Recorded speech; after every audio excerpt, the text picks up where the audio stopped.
You're strapped in to a live radio broadcast on Pure Rock Radio. Just about everyone and their dog has a website or uses a domain name like yourname.com. Thanks to our partnership with GoDaddy, the leader in hosting and domain name registration, we can offer all our listeners big savings on everything GoDaddy offers. Go to purerockradio.net/GoDaddy for a full list of coupon codes to save on hosting your website, registering your domain name, and much more. You can even switch to GoDaddy anytime to start saving, and our coupon codes will never expire. Every time you use one of our coupon codes, it benefits you, Pure Rock Radio, and all the shows we carry. So thanks for visiting purerockradio.net/GoDaddy today. Try coupon code POD167 to save 10% off your GoDaddy purchases today. Welcome to the Used Bin. All music, all the time. What are you listening to? Used Bin Radio.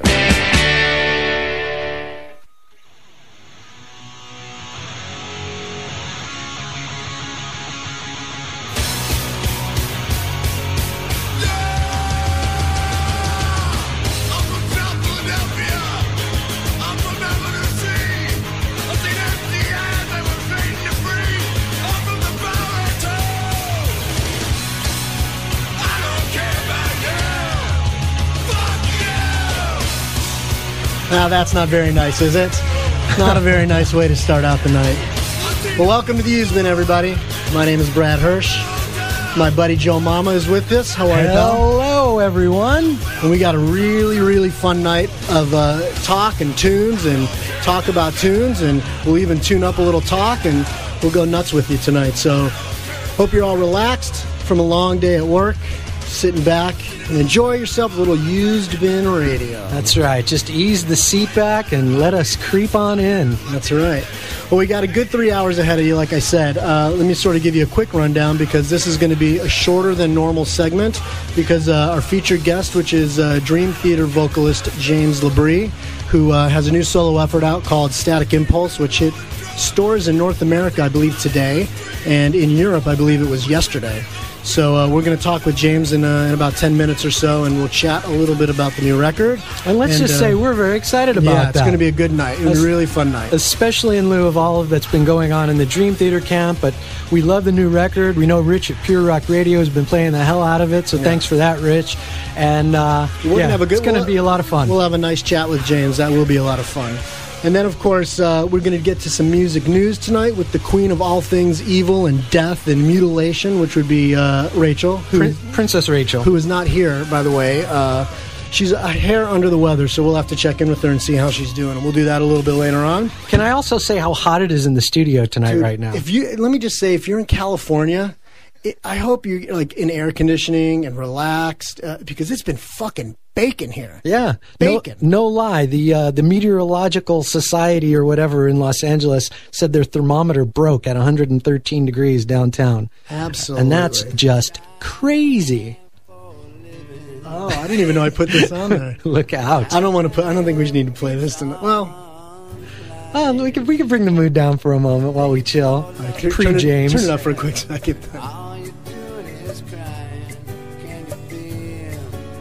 Now, how many people listening right now can say who wrote this song? I can. I know you can. I can. If anybody else can, send us an email.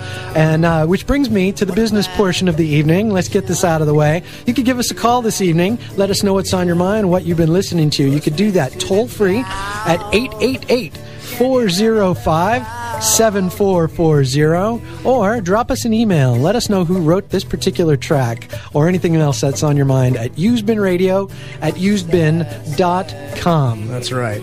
And I can't believe I'm fucking playing. It was an absolute accident. I didn't realize, I don't think, that it's tagged on to the end of... It's an accident. Yeah. Well, there's been a lot of accidents. Accident. That's a new word. Which brings us to Chinese democracy. There you go. That's an accident. That's an accident.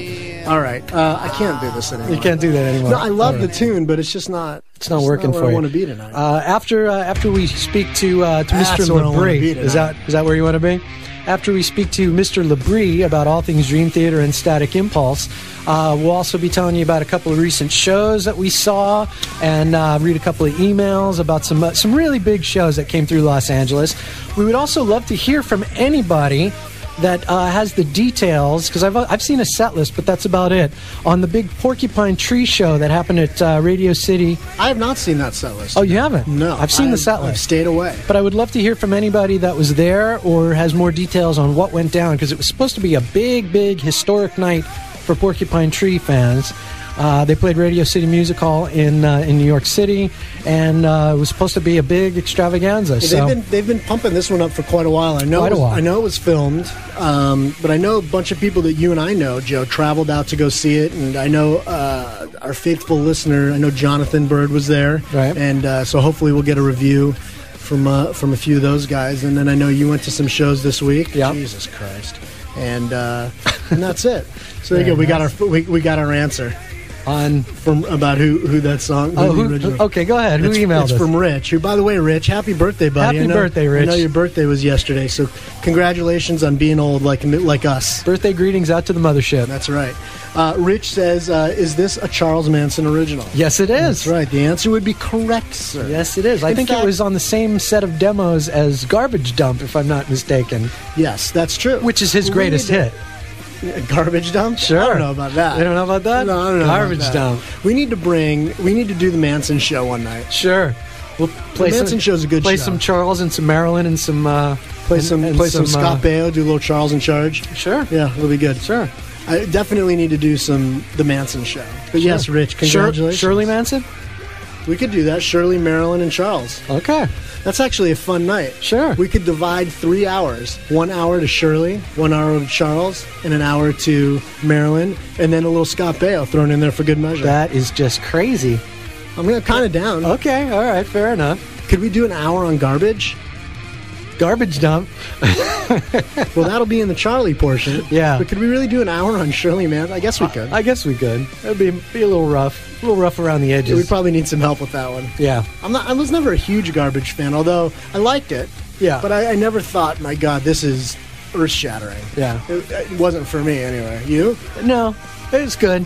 It's a tough. She's very good. It's a tough name to overcome. It's really tough to call your band Garbage and go out there and kick ass. Yeah. That's really tough. But she's really good. I mean, she's a really good singer. She's a great frontwoman. Yeah. She's great presence on stage. Did you ever watch that? Speaking of Shirley Manson, did you ever watch the Terminator Sarah Connor Chronicle? Yeah. She was in that in the last season. Shirley Manson. Yeah, I do remember that. Yeah, she was very good. I do remember that. Yeah. So it was a little garbagey. So we'll be getting to everything but the Mansons tonight. That's right. And no Mansons for you. A quick hi hello to Amy Chiretto, who was nice enough to join us last week from Roadrunner Records. Had a nice chat with Amy and about all things Roadrunner. They got a ton of great releases, so that's always good. Absolutely. And I'm pretty excited. I think I'm ready to just kind of wrap things up for right now and go to a tune. So I think what we're going to do is we're going to give you a little sample of the new James Labrie record. I'm going to play a track off of Static Impulse called I Tried. And we played a couple of tracks on this show, but this is the one I've been listening to this week. Good. Let's do it. So here's a little James Labrie, and when we come back, we'll have James Labrie. We should have James in the bin. So enjoy.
What are you listening to?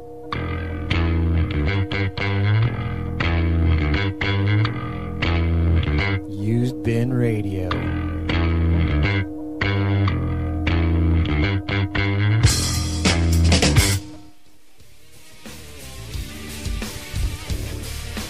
Alrighty, welcome back to Used Bin Radio. Welcome back, boys and girls. All right, well, let's just get right to the nuts and bolts of it. Let's do that. That, by the way, was James Labrie's new album, from the new album Static Impulse, called I Tried. And we are fortunate enough and extremely excited to have on the line with us Mr. James Labrie. James, how are you? Hey, guys. How you doing, man? Doing good. Good. Well, thanks for spending some time with us tonight. It's a pretty exciting night with the album being released today. Yeah, absolutely. I mean, I've been going on the net and just, surfing around, going to various sites, and just seeing the feedback and how the fans are reacting, and it's been amazing. It's just like a lot of positive feedback. Even the reviews that are coming out, it's all great. Matt and I and the rest of the guys in the band were pretty excited. Excellent. Even on like the Dream Theater sites, you're finding everybody's pretty positive about it? Yeah, I mean, we know that there's going to be the controversy. I think the major controversy on this album is going to be how Matt and I really felt strongly about incorporating the metal, the death metal voices, the screamo voices going on with Peter Wildewer, our drummer, who's singing that stuff. Right. So I think we knew that was going to be a little bit of a hitch for us, but I think overall, I'm hearing from, or at least what I'm reading online, is that everybody is seeing, because the way that I described it to everyone is, you got to look at it like an instrument. There's a reason that it's there. It creates a great dynamic and a great contrast between my vocal and what Peter's doing, and I think it adds a lot more dimension to the songs. Right. And I think because of that, maybe they are looking at it more in that light, and they're seeing it for what Matt and I intended it to be. Right. Well, it's funny. We got an email when we when we knew that you were coming on, and from our buddy Lee, actually, and he had mentioned, he was talking a little bit about the vocals, and his question was, did you ever consider doing that yourself, or was it always your plan to sort of farm it out? Well, originally, what we had written there when we were writing the vocal lines is, I was actually going to sing all the parts that Peter's doing right now. I was going to be doing them in a more raspy kind of, aggressive approach in the style that I sing. Right. Nothing like that, not the death metal voice, because I just don't know how to sing like that. That's a technique. I think a lot of people don't realize that that's a technique. It really is. And Peter knows how to do that properly without throwing his voice out. But to me, I was just going to sing it more in an Awake, the way that I sang on the Awake album, more in that kind of vein. Right. And then Matt, and I just started thinking, if we're going to do this and we want to create a really bombastic kind of approach vocally, then why don't we take it and bring it right down, the middle, the way that it should be, and do it with as much gusto as we can. So that's when we started thinking, let's get a guy that can actually do it for real and sound authentic. Right. So if you had done it yourself one more time, could have ended up sounding more like the Canadian rap. Yeah, it would have been the only thing you would have heard from me. That would have been it. Right. But no, and I think it just came out really cool. Like Matt, believe it or not, sang on a couple of the demos. He actually did that voice, and it was amazing. But he even said himself, he was like, there's no way, man. I can't do this. He goes, I can just feel my throat just closing in on me, so it's not going to work. But he actually sounded amazing doing it. Nice. Yeah, it sounds great. I mean, this is a heavy record, and especially compared to the last solo records that you've done. I mean, this is a really heavy record. I love it. Well, thank you. I think, it has to do with the fact that, just quite simply, Matt and I really appreciate that kind of, music and those kinds of bands doing it, whether it's, a band like Opeth or Meshuggah or Soilwork or, Catatonia, right? Syrian. I don't know if you guys. I'm sure you guys are aware of this, but Sure. you know, or even going back a little ways to a band like Dark Tranquillity that had the offshoots into In Flames, or even a band like Killswitch Engage. Right. Really, great example of how they kind of incorporate the more metal voice, and then they have the more soaring and singing voice. Yeah. And I think it just it creates a great dynamic. And so we were both into it. We both listened to those kinds of bands. Maybe not to the extreme that some other metalheads are always listening to that music, right. but I do have a great sense of appreciation for it. Right. James, I want to shift gears for just a second. One of the things we always like to ask our guests here on the show is, other than Static Impulse, of course, what have you been listening to lately? What's in your MP3 player these days? Well, actually, I've been listening to, there's an artist out there called The Script, and don't know. Pardon me? I know. Don't know who The Script is. You should check it out. The guy's got a great voice. It's very, very beautiful sounding, very melodic. Aside from that, it's been, I'm just kind of like not really listening to very much that's new in that sense. You know what's really throwing me on this? I can hear myself screaming in the background. I'm going to be telling myself to shut up.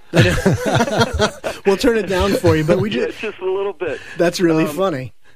But I hear, I go back and I'll listen to, the albums like Rain, or what was it, Radiohead, the last one, In Rainbows. Yeah. And, stuff like that. Trying to think of who else I was just... That's a good record, actually. I like that In Rainbows record. Oh, my God. It feels like they sort of got back a little bit to the, to the OK Computer... I shouldn't say that. They just sort of finally mixed the Kid A, OK Computer world of Radiohead into one good record, finally, it feels like. Yeah, I believe. Yeah, I agree. Yeah. I mean, the House of Cards, just that whole song, that whole vibe on that album was just... It's so simple but beautiful and haunting. Yeah. It's just an amazing song. Right. But I don't, I can't... You guys kind of got me at a loss here. I don't know. There was a guy. If you want to get really wacky, I mean, there was a guy like Ray LaMontagne. Oh yeah, right. Yeah, and he kind of like really threw me. Mm-hmm. And I like that record as well. Yeah, I do. Yeah, it wasn't really what I was expecting. I was just driving around listening to. What can I say? I was listening to another, satellite station. Sure, and, that's okay. And this guy came on, and I was kind of like, wow, this guy's very interesting. I got to listen to a bit more of his stuff. Yeah, he was. The other thing that I really appreciated this year was Megadeth with Endgame. Yeah, I thought that was really a good. Great album from him. That was a really strong album. Great guitar player. Yeah, amazing lead guitar player, and. I'm just trying to think. Well, that's a pretty good mix. You went from it's a pretty good mix from Radiohead and Megadeth and Ray, the guy whose last name we can't pronounce, which is cool. Yeah. He was just here actually with David Gray. I don't know if you're familiar with David Gray. Oh, David Gray! I love David Gray. Yeah, love so David Gray. So I can see that being a great bill. Yeah. I mean, White Ladder I think was David's best album, but I mean he has gone on to do other really cool. I even liked A New Day at Midnight. I thought that was a cool album. He's such a creative dude. Like it just it doesn't feel like your typical kind of troubadour, folky singer kind of guy. There's so much going on in that music. Yeah, there's more depth to him than that. Yeah, definitely, definitely. Yeah. Do you find that a lot of the new bands and artists that you listen to tend to creep into your songwriting? Because for me personally, it seemed like around the time of maybe Octavarium, a little bit of Muse was creeping into the style a little bit. Yeah, definitely. I mean, we always have our fingers on the pulse. So generally speaking, there are definitely some influences that will creep in, contemporary influences. Actually, you know what, guys? I was just thinking about some other bands like Coheed and Cambria. I've been really into Chevelle. Oh, sure, yeah. Breaking Benjamin. I love those guys. But I mean, I was totally into them. When I heard Phobia, I freaked out. Yeah. I was like, oh my God, these guys are sick. Yeah. The other guys are Shinedown, you know. Yeah. Really cool stuff. Very great melodic stuff, strong, catchy songs. But, you know, I think it's a really cool band. Those guys are underrated. I think so, too. They really are. are. You know, it's like a lot of people are going to knock them and just say, well, you know, like they're mainstream or commercial. And I'm going, no, man, listen to the songs. They're well written. Yeah. You know, if you're commercial, you get hit over the head. You know, I think if the song's good, it's a good song. Yeah. Period. I think if people say that, they're missing the point on Shinedown, because there's like, I think there was 3 records. I think there are 2 or 3 records, and they are, I mean, cover to cover, they're solid records. No, absolutely they are. Yeah. Absolutely. Yeah. Yeah. I mean, I was just like, I'll take another band that doesn't get the right recognition is Seven Dust. They're a band that I absolutely love. Where is Seven Dust these days? What a great diverse playlist James has. Yeah. Yeah. Well, like I like to jump around. Well, it depends on the day. You know, I'll even I don't know. You know, I could be listening to Rush or another band that I was totally into is 6 a.m. Oh yeah, sure. The Nikki Sixx Nikki Sixx project. I thought that was the first one, you know, with Xmas and Hell and whatever, you know, his whole unleashing of his heroin days. I just thought that was an incredible album. Did you read the book? Yeah, I did. Oh, Heroin Diaries. A great book. Great Nutty, read. right? Yeah. Anytime an artist could have like a graphic novel to accompany their album, I'm usually in. Yeah, pretty much. Pretty much. He's a walking ghost. Yeah, you read that's that right. book, you're like, how the hell are you still here, man? Right. It's like the Coheed and Cambria deal with the comic books going along with the records. Mm-hmm. You know, I mean, I love that kind of thing. Anytime you can put sort of a, the big conceptual story to the music, it's pretty great. And do it well, though. Yeah. You know, because there's such a fine line where you can cross over and it's completely cheesy. Yeah, for really sure. Hokey. It's funny. Joe and I, we had Claudio on the show about a month or so ago, and then Joe and I had gone and seen him not too long after that. And we were looking at each other, and I've seen Coheed a few times before, and I love them live. They're just so tight and really solid, and you know, no bullshit with those guys. It's the real deal for sure. Definitely. But Joe and I were looking at each other and looking at the crowd, and Joe looked and he goes, They're what Rush was to us, to these kids. I mean, they were the guys were almost in tears. Yeah. It was unbelievable. Clinging to every lyric. Yep, for sure. It's pretty great. Have you seen those guys? I haven't seen them, but it's no joke. You dig it. Yeah, I'm sure I would. Yeah, I'm sure I would. I know that a lot of times that they've come through my area, which I'm up in Toronto, where I live, and it always seems to work when I do see these bands or I want to see these bands. I'm out on tour. Yeah. Well, you don't tour very much, do you?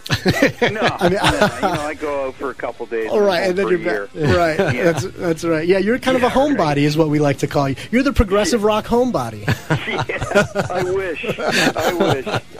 Yeah. But speaking of these bands that have these well executed sort of conceptual pieces with or without graphic accompaniment or whatever, Dream Theater obviously is no stranger to conceptual pieces. And I was wondering, have you guys ever considered the possibility of any kind of additional product, like a graphic novel or like a movie, to accompany something like a Scenes from a Memory or 6 Degrees or something like that? I mean, it's been loose conversation, but it hasn't gotten to any stage where we go, no, let's really sit down and think about this and let's make it, become a reality. I mean, like those conversations have flown around, but with no real serious intent. Not yet. Right. But I think that's always something in the back of our minds, that we do feel that we do have a lot of potential to go in that direction and do something and do it well. I think it's just that we got to be in that mindset and really, excite ourselves and then get wrapped into that. Well, let me just ask you one really quick sort of fan geek question. I had a chance to talk to John Petrucci around the time of Scenes from a Memory, and I threw this question at him, and it kind of stumped him, and I'm curious to see if you have an answer. But in a perfect world, if you actually did a Scenes from a Memory movie, who would play Victoria? Wait a minute, is it just us in the cast? No. You can pick anyone you want. Shelma Young. No, I'm kidding. I don't. What's her name? Scarlett Johansson. Oh, that's good. Oh, Yeah. That's yum. good. Oh, I'd go see that movie. Yeah. Yeah. Open your eyes, Victoria. That's right. Yeah, I'd want to be in that scene. Yeah. I think we'd have to get in line. That's pretty good. Right. Yeah. No, Very I nice. think like she'd be perfect for that role. For sure. Absolutely. Yeah. All right. Well, I think, I want to get back into Static Impulse for sure. And I have a bunch of stuff I want to talk to you about as far as some of the earlier solo stuff you did. But I think we would be remiss if we didn't talk about the big empty drum kit in the middle of the room. So, What happened? Yeah, that's what I said. In fact, that's what we said when we heard. What the hell happened? Yeah. Right? So how's everyone doing? Is there like a hangover? Is there a Mike Portnoy has left the building hangover? Or is everybody back on track? Or where are you guys at? I think, you know what, I think it's very positive. It's as simple as, well, it's not simple. I shouldn't say that because that's completely incorrect. Right. But it's a matter of respecting where someone is at. And at this point, I think for him to have continued when he felt that he just didn't feel connected and he felt a little burnt out on who and what Dream Theater was as far as the demands and the cycle that we've created for ourselves. I think that it would be very unhealthy. Resentment would play into it, and it's just not a good place. And I think, he was respectful enough just to say, guys, I need to take a break, and I want to take a break, and I think I have to do that to feel good about who and what this is. And so we've respected his wishes, and we wish him the best. And we have gone our separate ways in a very amicable way. Right. And but I think it's the fact is that the rest of us, the other four guys, we're not about to take a hiatus or take a break. We felt that right now, we came off of almost 14 months of touring behind Black Clouds and Silver Linings. It was a great tour. We finished up with Iron Maiden going through North America. Right. Actually, the last two shows we did were at the Supersonic Festival in Japan, one in Osaka and one in Tokyo. Yeah. And, everything was great. Everything felt great. I mean, we didn't really see the signs. We didn't see any telltale signs that he was feeling like he did burnt out and that he needed a break. Yeah. And we just felt, that we weren't in a position, or we weren't in the same headspace that we wanted to take a break. Right. And it's a very positive camp. We're actually very excited to move on, and we're looking forward to the next chapter. And I think everything will be fine, and everything. Right. We're real excited. There's a reason for everything, and Absolutely. I think if it has to go, I'm glad that it went this way, and it wasn't an ugly separation. Yeah. It wasn't shit fling circus out there or anything like that, because that's not going to get us anywhere. Yeah, you're right, because it certainly could have been nasty, and it's a good thing that it wasn't, especially for the fans, because there's the legions and legions of Dream Theater fans are extremely devoted, and I mean, you know that better than anybody. We're just a devoted group of people that we just want our Dream Theater fix all the time. So if it got ugly, I think it would have taken away from what Dream Theater has created. Right. Yeah, definitely. I think that it would tarnish who and what we've been and who and what we're about to be. Right. And it's just, it's not good for anyone. Do you think, because you had said that, you feel like Mike just sort of needed a break and you guys are willing to do that and move on. Do you feel like this is a break, or do you feel like this is sort of an end? Well, I think that we have to look at it, that's really, a fine line to walk. Sure. Because to us, we have to look that it's, a new chapter. It's another beginning of something new. And right. I can only put it that way. We have to be serious with the person that is going to come in and fill those shoes. We have, phenomenal guys lined up to come in that are absolute monsters on the kit. But what we're looking for is somebody that will embody everything that Dream Theater stands for. The chemistry has to be right, the personality has to be right, and we have to be looking at this as this is going to become a serious staple within the band. Right. And so we can't be looking at it, which I'm pretty sure you're suggesting, is this an interim? Yeah, is this that's something right. that is going to fill the gap for the time being? If we were to look at it like that, then it wouldn't be taken serious. And we wouldn't be able to look at it seriously, and we'd be approaching the next album as if it was, just something to do for the meantime. Right. And That's a great answer. It's not, you can't do anything and put yourself fully into it and really make everyone else around you believe that you're still passionate and you're doing it for the right reasons. Right. No, there's only one way to do it. Right. That's a great answer. That is a great Absolutely. answer. So have you started actually auditioning other drummers at this point? No, we will in a couple weeks. So we've got it all pretty much set up, and we're going to be it's going to be pretty serious. It'll be a week, and we're going to go through. Well, I play incredible drummers. It's just they're absolutely phenomenal. Well, I play the spoons. Do I have a shot? Come on in, and then I can give Chris Cornell a call and see if he's. They're going back out. I know, right? Spoon man. I heard they played here in L.A. In the last couple days. Is that right? Yeah, I love early Soundgarden. I'm such a huge early Soundgarden nut. Totally. Yeah, absolutely. And the set they played at Lollapalooza and the set they sort of played since they're back has been, that's the Soundgarden set for me anyway. Pretty close. Did they play? Did they happen to play Black Rain? Yeah, they've been playing it. That's the new tune, right? Yeah, the new tune. Yeah. Oh my God! Yeah. And Chris sang that because that's phenomenal singing that song. Yeah, we've always said as far as metal singers goes, he is by far one of the best metal singers I think I've ever heard. Yeah, I mean, he's got an incredible voice. There's no doubt about it. The guy's just got such a unique and original sounding voice. There's no one else that sounds like him. Yeah. Absolutely not. Especially on the Temple of the Dog record, which is truly one of my favorite. I just think his vocals are soaring on that record. It's like, beautiful. What the hell? Did somebody, is somebody killing him? Yeah. But he's dying. But he's dying in a beautiful way. Yeah. That's exactly right. It's funny. It was amazing. Well, speaking of vocal styles, who are some of your early vocal influences, and how did that play into Winter Rose?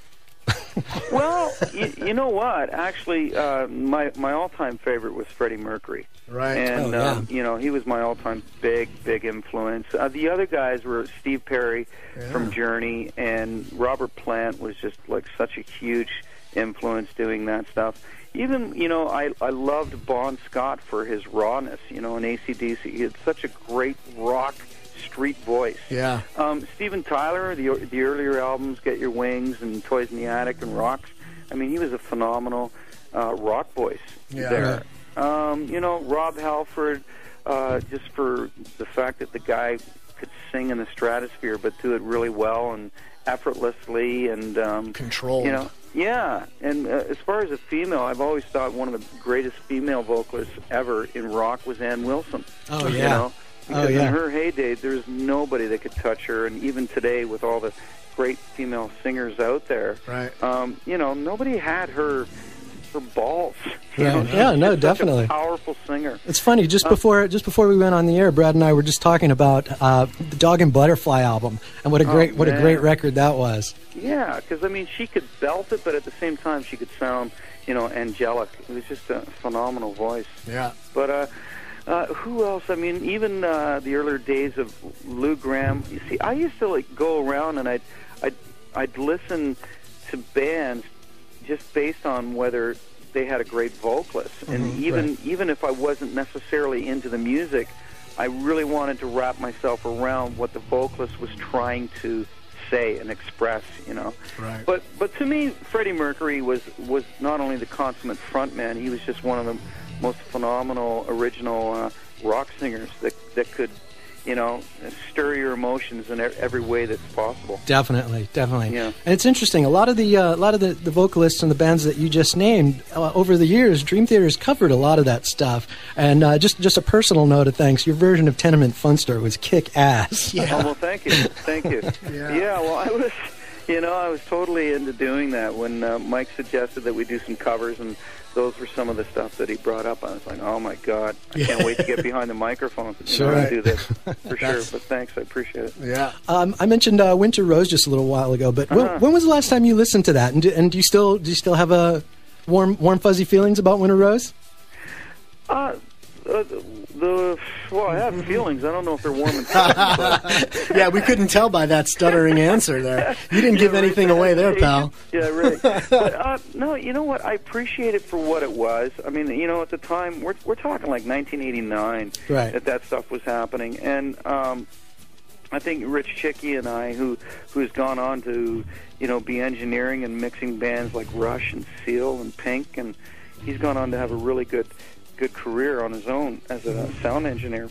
But for me, I think it was just a really cool learning experience to be in a band like that, where I was writing and singing, and it obviously was the you know, the vehicle that got me into Dream Theater as well. Right. So, but I mean, I think the music was great for that time and for what it represented, because that's what it was. It was more like your commercial rock hair kind of band. You know, 80s hair rock.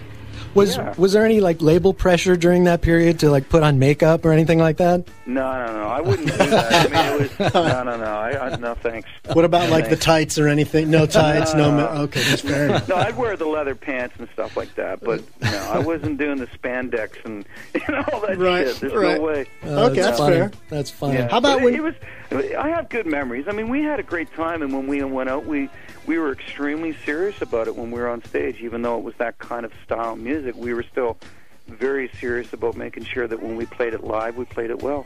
Yeah. Right. Well, one of my favorite records that you sang on that I actually stumbled upon, and I can't even remember how it happened, but I remember somebody saying, you got to listen to this Frame Shift record, and they didn't even mention that you were singing on it. And I turned it on, and I went, I know that wait a sec, I know that voice, you know? Yeah. And so it was like, your voice was it was like a warm, familiar feeling. But the record is absolutely sensational, that Frame Shift record, on Weaving the Rainbow. Yeah. How did you meet Henning Pauly? How did that all come about?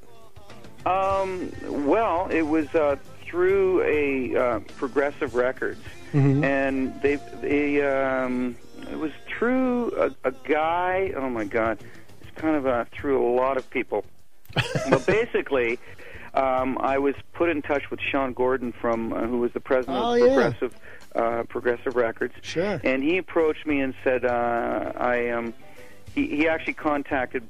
The final steps were him contacting my manager, Frank Solomon, and then Frank forwarding me an email from him, and then he kind of laid it right out in the email what he was about to do, and he explained to me who Henning Pauly was, and you know, an extremely rare talent, and that he had this idea that we'd go in and do this kind of an album. So I basically got back in touch with him. I got in touch with Henning Pauly. We sat down, had a big talk, and he kind of had most of the album already written musically. Right. And it was just, you know, once I started hearing this stuff, I was like, wow, yeah, this is really cool. It was almost like, to me, there was a lot of Spock's beard influence. Yeah, sure, absolutely. You know, but you know, and even Genesis and stuff like that, where it hit me, but more in a contemporary sense. Yeah. But I just thought it was really well constructed, very orchestral at times, and you know, and Henning Pauly, once I sat down and talked with him, he's an extremely intelligent individual. Yeah. And he had a very keen sense of where he wanted to take it. And, so, you know, I flew out to California, and we recorded that in 2004. I had a blast doing it because I just absolutely loved the music, and I loved, you know, what I was able to do vocally and to show all these different sides of me. Yeah, as a vocalist. It's funny you say that, because I had some moments listening to it where I could close my eyes and go, if James LaBrie were in Yes, would it possibly sound, would the melodies possibly sound anything like this? And there were some moments where I went, yes, it would. You know? Yeah, for sure. I know exactly what you're talking about, because there were moments in that album where we were doing stuff like that, like L'Amour. Yeah. And where was it? There was what was that one there? Was it the We stumped you again. Cultural Genetics or something like that, where I did all that a cappella at the beginning? Yeah, right. Geez, it's been a while since I've listened to it, but let's listen to it. Let's listen to that. Yeah, we'll put that on in a little while. We're going to put that on. Yeah, but you know, and just doing that too, where I was able to do that big, you know, choir-like a cappella voice, which was all me doing all those tracks. I think we ended up doing like 72 tracks just to make it huge. Yeah. It was great. crazy. Yeah. You know, at one point I just said, we could be doing this for 24 hours because we were just totally getting into it. And I said, I think we're going to lose the focus. Right. We better get away from this. But it was definitely a good time, and like I said, I had a great time working with Henning. Yeah. Have you ever heard the second Frameshift record, Absence of Empathy? Sebastian. When did you okay, well I set that up. You did? Yeah, because Henning Paul, he talked to me about, us getting together and doing another one, and then I was hinting that I don't think I can. I've got all these other obligations, and I don't think I'm going to be able to put myself into it as much. Like before I went in to do the Frameshift album, I read Richard Dawkins, and I tried to get into that because it's all about genetics and where we come from, and the whole spiel on who we are and how we've evolved and so on and so forth. And I knew that Henning was that kind of mindset with him. It's all about really diving into what he's trying to say. Both musically and lyrically. Yeah. And so I knew that I couldn't really dedicate myself like I had with the first one. So with that being said, he said, he got back in touch with me and said, well, I've got a crazy idea. I should do another one with another vocalist. And I was like, well, go for it, I mean, this is your baby, really. Yeah. And he says, you're not going to believe who I have in mind, but I don't think I can get him. I don't think he'll agree to doing it. And I said, who are you talking about? And he said, Sebastian. Well, I know Sebastian really well. Wow. We're good friends. Huh. And so I basically put him in touch with Sebastian, and Sebastian agreed to do it. That's great. Well, yeah. Joe and I both, grew up listening to that first and second Skid Row record. So when I heard that second record, I thought, good Lord, Sebastian Bach can fucking sing progressive rock. Absolutely. I mean, it's almost like... He's got a great voice. An amazing voice, but it's so surreal to put him in that category, finally put him in that category. Like, I know he's done Jesus Christ Superstar on stage and stuff, but Sebastian Bach singing progressive rock is like, if you didn't hear it, you wouldn't believe it kind of thing. Definitely. And, he emailed me and... several times just telling me how thankful he was that I put him in touch with Henning, and he just absolutely loved the stuff. I think for him it was, it was cathartic because he all of a sudden he was like, holy shit, I could never imagine myself doing this, but now that I'm doing it, it's it's so gratifying. Well, it's a great record, and he sounds really great on it. Yeah, he sounds amazing on it. Absolutely. Yeah. I want to tell you just a very brief little story, but there's a point to this, and then I want to get your take on something, James. Sure. Several years ago, Brad and I went to go see Yes on what they were billing as the Masterworks tour. I don't know if you remember this, but they were playing 3 hours. It was 5 songs. It was just all the monster epics. What year is this? That was probably like right around 2000, I think. It was a little while ago. Sure. Okay. And 3 hours of Yes, 5 songs. So it was a pretty good night. It's a pretty good night if you're a prog fan. So I was waiting for you guys to come out and kick off the set. And there was this young couple standing next to us, and we'll never forget this, but the girl was looking a little antsy, and the guy was very excited. And she said, how long is this going to take? And I turned to her at that point, and I told her the opening song is about 90 minutes long. Because you guys were opening with Olive Scenes on that tour. Yes, that's right, yeah. And she turned to her boyfriend and she said, this is going to be just like that Yes concert you took me to. So my question is, why don't chicks dig prog? What's that? Why don't chicks dig prog? I guess that it's the only time that we last too long. Yeah. That may be the best answer I've heard. That's the best answer. What's surprising is as Dream Theater goes on, we've noticed that we're getting more and more women coming out to our shows, and we're trying to figure that one out. Wow. So I don't know, because for the longest time it was 90% men, 10% women, and the women that were there were either the wives or the girlfriends. Right. So but over the last few years, we've noticed that there's been a real big, substantial increase in the female coming out there. So I don't know if we're getting better looking or if it's just, I wonder if it's our music, God forbid, appealing.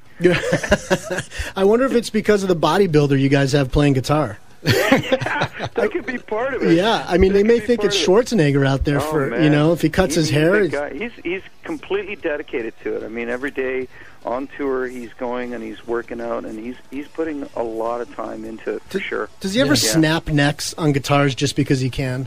Does he ever just go, look at how strong I am? Nah, he's never done that. All right, I was just totally wondering. not his nature.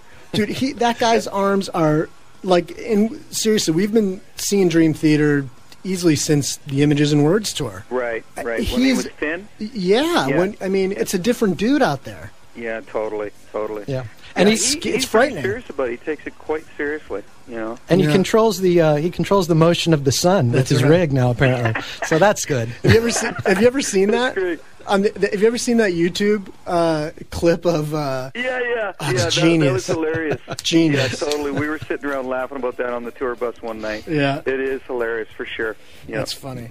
Hey, I have a quick Static Impulse question because I want to get back to that because it's really a good portion of the reason why we wanted to talk to you tonight. 'Cause like you said, the record is fantastic, and the record is out today. So if you're just joining us, we're talking to James LaBrie, and the new record, the new solo effort, it's called Static Impulse. It was released in North America today, and it was in Europe, I believe, yesterday. Isn't that right? Yeah, correct. Yeah. So be sure to check it out. It's a heavy, big, bad record. Blast. That's exactly what I was going to say. Yeah. So you're out on tour. You're doing this Black Clouds and Silver Linings tour, and so you guys did. Let's see, you did in the States. You did Prog Nation, and then you went and did Europe for a million years, and came back and you did Iron Maiden.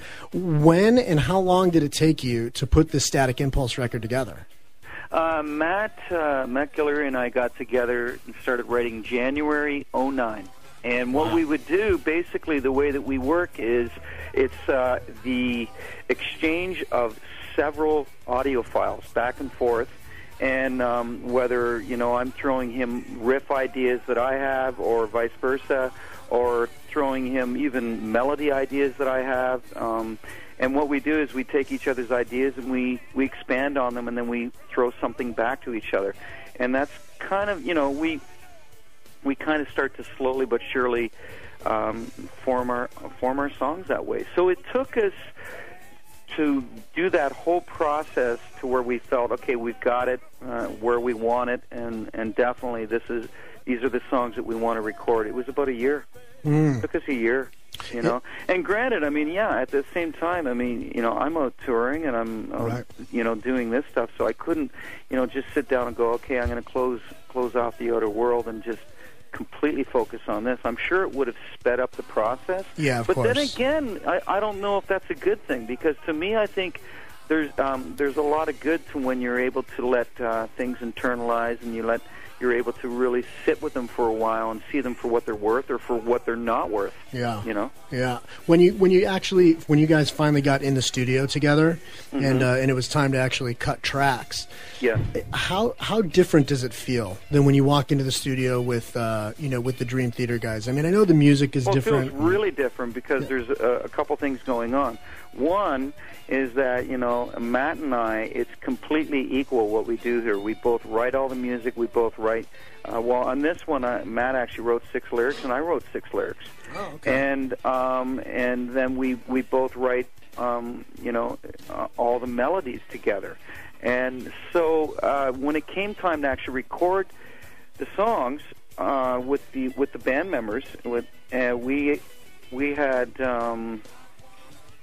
Matt and the other guys, they went over to Varberg, Sweden, and recorded with Johan Omborg in Sweden, and that's where they recorded all the tracks for the music. I was not there, and that's the only way that we could have done it was by Matt going and overseeing everything from that standpoint, because of what Matt and I had put together, and we had decided was really, really crucial, the way that this had to go down. Yeah. And so, and then I actually recorded my vocals in Toronto at a place called Iguana Studios in Toronto by myself.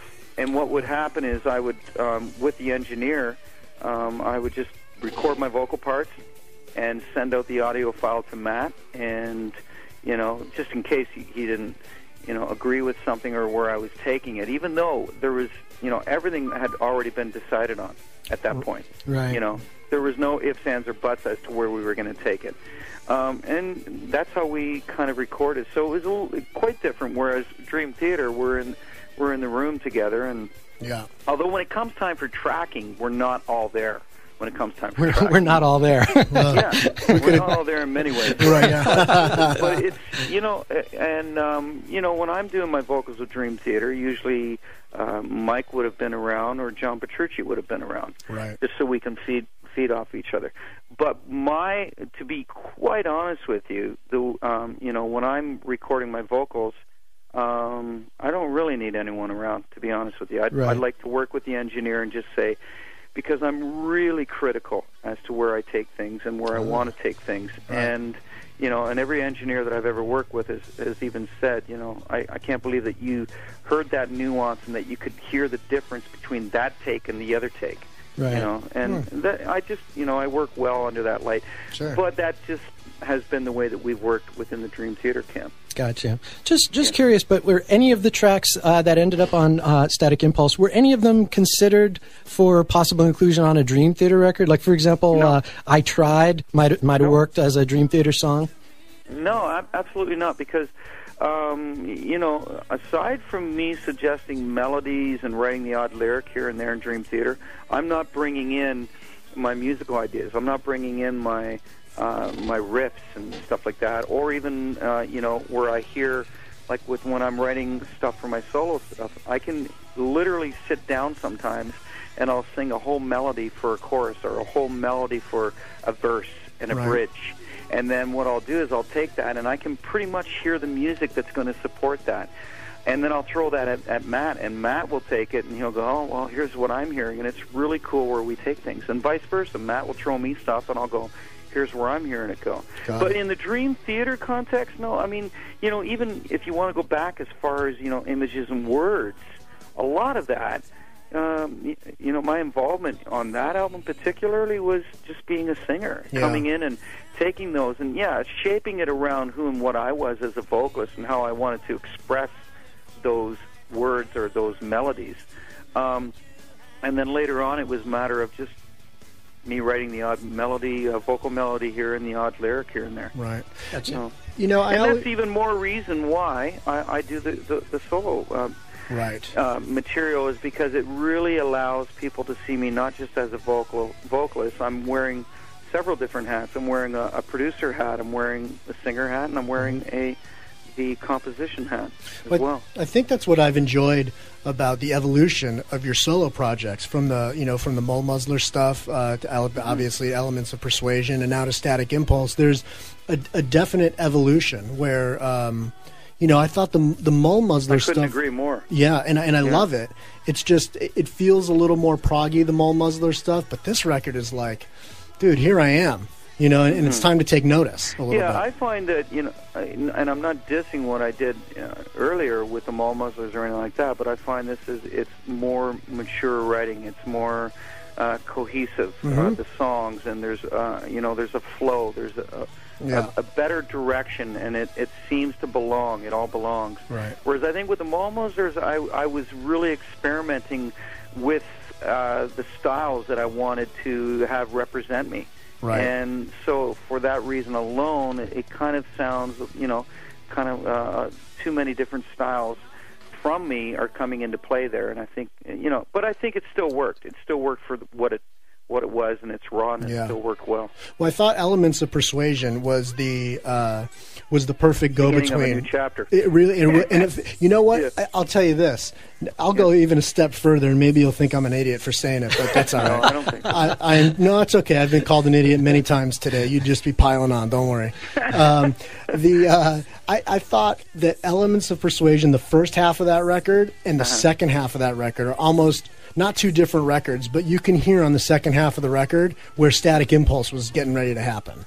Exactly. As opposed to the first part. I'll tell you what, you're anything. You are not anywhere near being an idiot. Oh, thanks, man. Because thank you. Seriously, and I've said that in several interviews, that I said if you listen to Elements of Persuasion, and you hear a song like Crucify, you know damn well, or Pretender, or anything like that, that we were starting to gear ourselves and starting to go in the direction that we wanted it to be a hell of a lot heavier, and that this is how we wanted to represent ourselves. And we knew, both Matt and I, like I said, we started writing in January '09. We knew that, hey, you know what? We could go several different ways, but let's feed off of where we left it with Elements, and let's even take it a lot further. You know, let's bring it to a whole new level. Yeah. And you know, the truth be known is that quite simply, that's where our heads are at right now. We love that kind of music, that kind of expression. Right. You know, to be aggressive. And I think the beautiful thing that it allowed us to do is, I said to Matt, I said, you know, I want to have a song where it really makes people think when they get to it that, okay, you've just been hit over the head with a sledgehammer, and now we're going to explain to you why all this happened. Because ending the album with Coming Home was not a mistake. It was purposely put there because it's a very ethereal, like atmospheric, cold, sobering kind of song. Yeah. And it kind of puts it all into perspective that, you know, everything that we did there was kind of feeding off of this feeling and this emotion. That's great. Which was very, very serious and very cold-like. You know? Yeah. But, anyways, yeah. I just wanted to jump back for one quick second, just to talk about something you'd said earlier. I always was curious. You know, I was just watching for about the 487,000th time the Rush documentary, Beyond the Lighted Stage. Right. I don't know if you had a chance to see it or not. But, yes, I did. Okay. Yep. Absolutely. Really well done, right? Absolutely. Yeah, amazing. I thought they nailed it. And I got chills watching that, just going, oh my God. Yeah. You know, the things these guys have been through, and you know, like they're just a phenomenal band. Yeah, for sure. Well, they're, you know, I shouldn't say that. Dream Theater is probably the second most talked about topic on the show after Rush. So, so there's but there was something in there that I really sort of pinpointed, which was how Geddy and Neil talk about the writing process and how Neil has to, you know, write stuff that he feels Geddy's comfortable to sing, or Geddy's got to send stuff back to Neil and say, nah, this doesn't quite feel right. So I'm curious, in the Dream Theater world, how does that work with you? And because I know John writes stuff and Mike writes stuff, so how does that work with the lyrical thing back and forth? I would imagine you would have to feel comfortable as well, right? Yeah, I mean, you know, there hasn't really been anything to talk about. I mean, there's been maybe once or twice where I've just said, you know what, I'm not comfortable singing this, or, you know, that's just not something I can feel, whether it's a lyrical message. But, you know, I think maybe it might have happened once, where I kind of was just very obstinately against it. But you know, for the most part, when I do approach the lyrics that they've written, you know, I first and foremost, I have to interpret it for myself so that it comes out of me. You know, it sounds corny, but it has to be something that I can express with how I relate to it emotionally. Right. And then at that point, you know, once I've ingested or internalized what the words are saying to me, then I actually sit down with them and ask them, you know, what were you literally trying to say here, or what were you going through, or what was your inspiration for this lyric, this particular lyric. Right. But that, you know, and that's really, I think, because I'm the storyteller at that point, and I think it's really important for any vocalist to be able to put themselves in that headspace. It's vital. You know? It's crucial in trying to get the message across and not just sound like a machine. So as a vocalist, you were okay channeling your female counterpart of Victoria from a past life. But there you go. You read me like a book, don't you? but how were you at verbalizing Mike's 12-step suite? How does that work for you? Well, just because, you know, first of all, I mean, you know, Mike's like a brother. I've known him for 20 years, and I could see, I was there. Right. I saw him going through all that shit, and it wasn't pretty, you know, and so there was that part that I was feeding off of. I've also had people in my life, you know, friends and relatives that have gone through some really bad stuff. Yeah. And even losing one of my a good friend of mine earlier in my early 20s because he couldn't get out of it and unfortunately took his own life. Right. And so I was able to relate to just how evil addiction can be, and just how it can really absolutely ruin somebody, if not kill them. Right. Right. So, I just think that, it was quite easy for me to understand where he's coming from and where most people are coming from. And that's why I think so many people were appreciative of how he wanted to tell it like it was. Gotcha. And a lot of people could completely relate to it. Sure. That's simple. I got you. Yeah. Well, that's All great. right.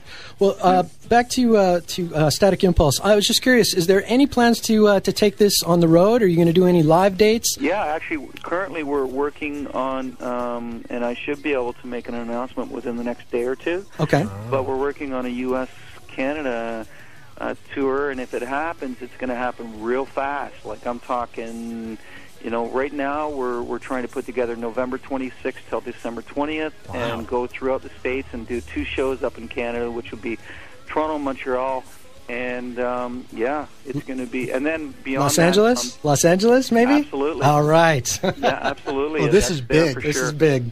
Yeah, and we would we're also talking about doing a month in the springtime, like around March, to go to Europe and do a month there. And, we definitely want to bring this out. I mean, the band, I refer to it as a band because the guys are 100% into it and they're dedicated to it. Yeah. Ray Rindo on bass and Peter Wildur on drums and Marco Spoli on guitar, who are all phenomenal players. They're totally into it, and they want to tour it and they want to bring it to the stage. And I think, this music live would be killer. Yeah, absolutely. Is this the first time you've sort of toured with solo like this? No. I did a few shows in 2005. There wasn't very much promotion or any. Most people didn't even know about it existing. How do we screw that one up? We missed that. Well, once again, unfortunately, it was just thrown in together way too quickly. Right. And there wasn't really any time for promotion. And I knew it at the time. I thought, no, this isn't good. I shouldn't be doing this. And we did literally 3 shows in the States, like New York and New Jersey, and I think the Chance up in Poughkeepsie, if I remember correctly. Wow. And then we took off and we went to Europe for almost a month. And actually, those shows had more time for promotion and everything else. So they went down pretty good. Right. But the stage shows should have never have happened because it was just basically, okay, we got to get you out there, and then literally 5 weeks later, which any promoter or any booking agent will tell you is suicide. Right. You need to really, and even at this, like I'm telling you that we're going out at the end of November. If we can put this together, we've got to get on it right away, and that's why I want to be able to announce something within 2 days. Right. So that it's huge and it gets the proper promotion. And with the album just being released, there's a lot of momentum there, and we want to capitalize on it. Yeah, well, like we said, we love the record, and one of our affiliates, Pure Rock Radio, that carries this, as well as Sean Garden's progrock.com. You mentioned Sean earlier; he carries this show as well, and I know they've both been playing the hell out of the new record. So if there was ever a record of yours that needed to be toured, this is really the one. So looking forward to that. And one other question about the current band, and I know it's probably way too early to even comment on this, but I'll throw it out there. Because of your relationship working with Peter, any possibility that he would be one of the guys auditioning? I couldn't tell you that. I'd have to fly down there and kill you. Wow. Okay. Well, I'll tell you what. You could do that, but will you play a show first? I'm getting on a plane right now. Okay. No, you know what? I can't really discuss that. I can tell you this, that I can completely see why you would think that, because he is a monster on the drums. The guy is absolutely incredible. I mean, you can go on to YouTube and see him doing it for real, and the guy's he's crazy. Yeah.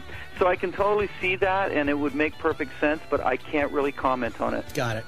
That's fair. Well, maybe this will help ease it up a little bit. We won't we won't pin you too hard in a corner on this one. Okay, sure. I mean, what is it then that, like? I mean, we're not talking about replacing, the drummer from Poison. No offense, but you know what I'm saying. Well, maybe I should. That didn't Wait a mean minute. What offense. about Ricky Rocket auditioning for Dream? Never mind. Yeah, right. Yeah. I mean, so we're not talking about. Where's the beer? Right.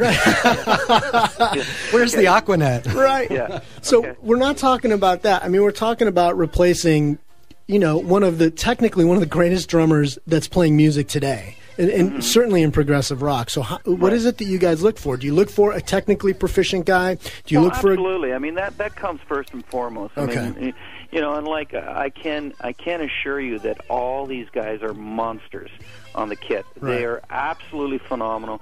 They are more than capable of playing everything that Dream Theater has done from day one to this. Right. Currently.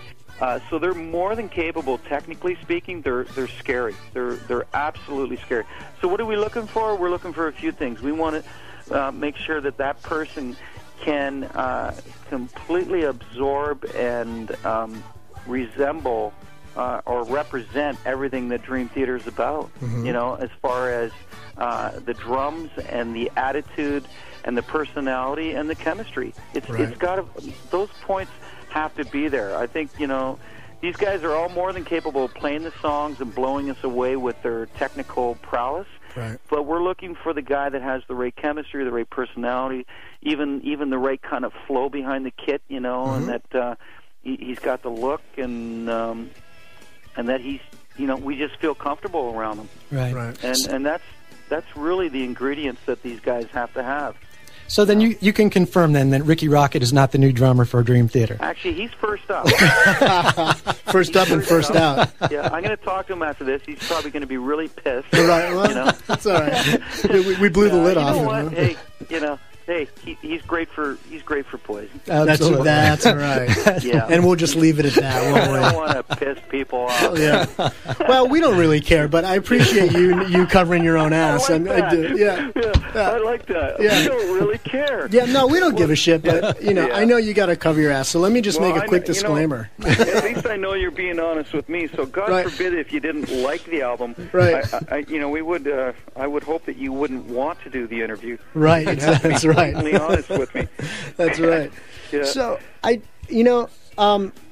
you sad, James? Like Mike's. Am I sad? Yeah, well, Mike's not in the. This is like a huge shift in the world of Dream Theater and progressive rock. It's a fucking earthquake. You know what? I'm not sad at all. I got to be honest with you. I think that everyone out there needs to know that there's 4 guys in the band that we're excited. We're really looking forward to the next chapter. And I think one of the other things that everyone really has to remember is that there's 4 more than capable guys there. We're all extreme. I know everyone's out there going, "Holy shit, man, is this guy full of himself or what?" No, but I want to say it like it is. There's 4 very capable people in the band, and we're all talented, and we all know what we're doing, and we're all capable of doing everything and keeping Dream Theater exactly what it's been, and bringing it to another level and bringing it to uncharted waters, but I think very exciting and fulfilling waters. Yeah. So, no, we're not down. I can guarantee you none of us are down. We're actually pretty excited. Good. Well, and very positive. I think once everyone gets through the shock, well, I should probably speak for myself. I shouldn't speak for everyone else. But once I sort of got over did I just read that right? Like, is there really a press release that Mike Portnoy's leaving Dream Theater kind of thing? Right. Then, he starts to, oddly enough, 2 weeks after that, Joe and I went and saw Avenged Sevenfold. Have you seen them, by the way, with Mike at all? No, not with Mike. Oh, no. okay. No. They were great. He was great. The band was great. In fact, the band was out of this world. Like, they were really good. Surprised. Really? Oh, great. They were really good. Yeah. That's a great album too. Nightmare's a great album. Spectacular. So I can see them really being on fire playing that. Yeah, it was like, okay, so there's going to be a new chapter in Dream Theater. This is probably good. I guess the one thing I was always like a little worried about maybe was, the relationship with the fans of Dream Theater has mainly emanated from Mike, and. So how does that get distributed now? Does it get distributed, or does one guy sort of take it on? Absolutely, it gets distributed. It gets distributed, and we all know that we have to now, all be a part of that. Right. And that's how it's going to be distributed. It's going to be, all of us being the contact for our fans. It's going to be all of us really making sure that there's that face-to-face going on constantly, consistently. So and we're all ready for it, and we've already started it. We're all on our various websites. I'm on Twitter, and I'm Twitter talking to people a lot and just saying what's going on and what's happening with my solo stuff, what's happening in the Dream Theater camp. Definitely. Your website's great, by the way. That. Pardon me? Your new website, the website looks great. Your website, JamesLabrie.com, looks fantastic. Oh, well, thanks. Yeah, I'm not sure if I'm crazy about that picture, but whatever. Why? What's wrong with the picture? Let's get into that for a minute. Like I'm floating in the air, but whatever. No, that's reserved for John Anderson. He's the only one that's allowed to float. I gotta get myself a tent. Yeah, man. But anyways, okay. So that means in the future of Dream Theater, we're going to see a lot more press interviews with John Mayung? Yeah. You know what? I believe you will. All right. Look, I didn't even know he knew how to talk. I got to be honest. Well, neither did we. Right. But lately, he's been he's really been extremely involved and very much a beacon for us, because he's like right in there going, and I was thinking about this, thinking about that, and it's really it's kind of cool. It's refreshing. Right. Yeah. Well, so if you're going to be a little bit more out in front, which is great, it's really exciting actually, because Joe and I have both really, for the last over an hour now, if you can believe it's been over an hour, I've really enjoyed talking to you. And damn right, I know it's over an hour. Yeah. Oh, fuck. Jesus, sorry. Well. That about ends my next question, which was, does that mean you could be a monthly guest on the show since you're going to be more out in front? Do we get you for every month now? Yeah, well, by the way, I'm getting rid of this number as soon as we're done. Damn it. Man, we suck. This is bullshit. All right, well, then let me tell everyone, we're talking to James Labrie. We're talking about Static Impulse and the new record, the new solo album that just came out today. It's a great record. It's a heavy, hard-rocking, badass record, and if you haven't heard it, you should check it. Now will you come on once a month? How about now? Did I redeem myself? You totally redeemed yourself. Okay. This is the greatest album I've ever heard. Greatest album it's ever the made. best fucking thing I've ever heard. Wow. Okay. James, I just want to say how much fun we've had, and thank you so much for sticking around with us. This has been an awful lot of fun for us and for our listeners. Before we let you go, 3 rapid-fire questions we always like to ask our guests. Just the first thing that pops into your mind. What was the first record you ever bought? Oh, my God. It was because my sister had Into the Arena, I think, Michael Schenker. Wow. We've never had that answer before. How about that? That's good. Yeah. A Michael Schenker record. Yeah, and was it Gary Barden singing on vocals? Yeah, that was the first one I had to buy because my sister and my older brothers, they had, the Yes and the Rush and the and the Led Zeppelin and the Pink Floyd, and so I lucked out there for a while, but then I had to start going out and by my own. Got and it. that was albums. That was LPs. Right. Yeah. That was the Even though I'm only 22. Right. That's what I like to hear. That's right. That's right. Yeah. How long did it take you before you bought your first Rush album? Well, I kept using my brother's until he got pissed off at me. Oh, all right, that's good. The first one that I had to buy was Hemispheres, and I remember just freaking out listening to that and just going with it and forgetting about all the other ones. I mean, 2112, even like Farewell to Kings was such a great album to me. Yeah. I going. I remember, this is great. I remember getting in an altered state of mind with my friends before going to high school. Yeah, and listening to Rush. Absolutely. But it was, like that whole, everyone obviously talks about, or not Fly By Night, but 2112. Mm-hmm. Sure. But A Farewell to Kings, I mean, when you have Xanadu and Closer to the Heart, Cinderella Man was on there. The best. Give me a break. Well, one of my favorites, Cinderella Man. Yeah. And but without a doubt, when I got Hemispheres, and there's 4 songs on the album. Right. Yeah. That's great. What is it? La Via Strangiato. Oh my God. When that song, I was like, what the hell is going on? Where are these guys coming from? This is going to be just like that Yes concert you took me to. Right. Yeah. Exactly. But so I think it was definitely Hemispheres, the first one that I had to buy. Very nice. Yeah. And if you weren't singing in a band, what else do you think you'd be doing right now? I'd be probably knocking on your door asking you guys if you needed any help. Nice. But, Okay. you know what? I mean, to be, I've said it over the years that I probably would have gone through to be a paramedic. But, the truth be known is that when I was chasing my dream here, I didn't really have a B plan. I really didn't. I mean, I was just thinking that there's no way, which I'm sure millions of other musicians around the world have thought the same thing, but that and they'll probably tell you the same thing that I'm telling you, is I don't think you can really be having all these backup plans, because then it starts to look attractive at some point. Right. That's good. I mean, I was 26 before I met the guys in Dream Theater. Like most people would be saying around, and I know some of my friends did with the guys that I jammed with in Toronto.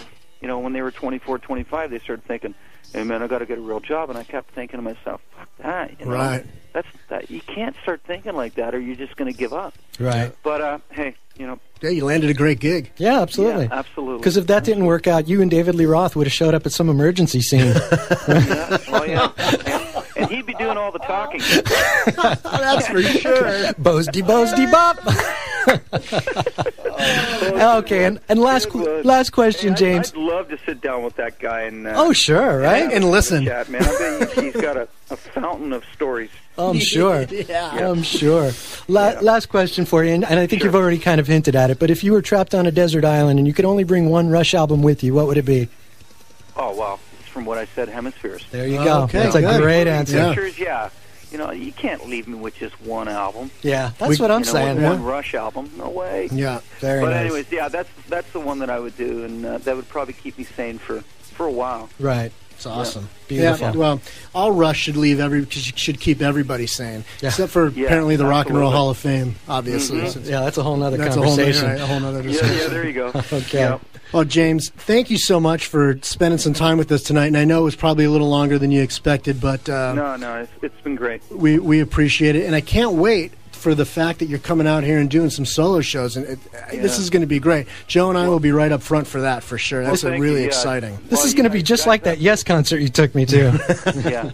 Well, you guys definitely have to come out, and it'd be great to finally meet you face to face. But to everyone out there, I'm really looking forward to doing a lot with it, and the reaction has been phenomenal. So I thank everyone for that. Where are you going to make the announcement, but the official announcement about the date, so we can sort of push everybody there tonight? Well, definitely on the site, on my site and on Facebook and on Twitter, and the Dream Theater site will definitely announce it. And I'm sure that the label Century Media, Inside Out, will definitely be mentioning that on their various websites, as well as every other possible means of translating. We're going to point everybody to your website. We'll just go there because you love that picture so much. Yeah. Yeah, thanks a lot. Just the way this guy looks, I'm not going. Wait a minute, that doesn't work anyways, because most of the guys out in our crowd are foxy dudes. That's right. So what can I say? That's right. So believe me, they're happy to see the long hair. They don't give a shit. Yeah, that's no longer. You cut your hair? I cut my hair, man. How much did you cut your hair? Oh, hey, it's short. Wow. It's short. Yeah, that went out the other day too. Everyone was starting to be made aware of that too. Yeah. I read something you can about see my it. Ears.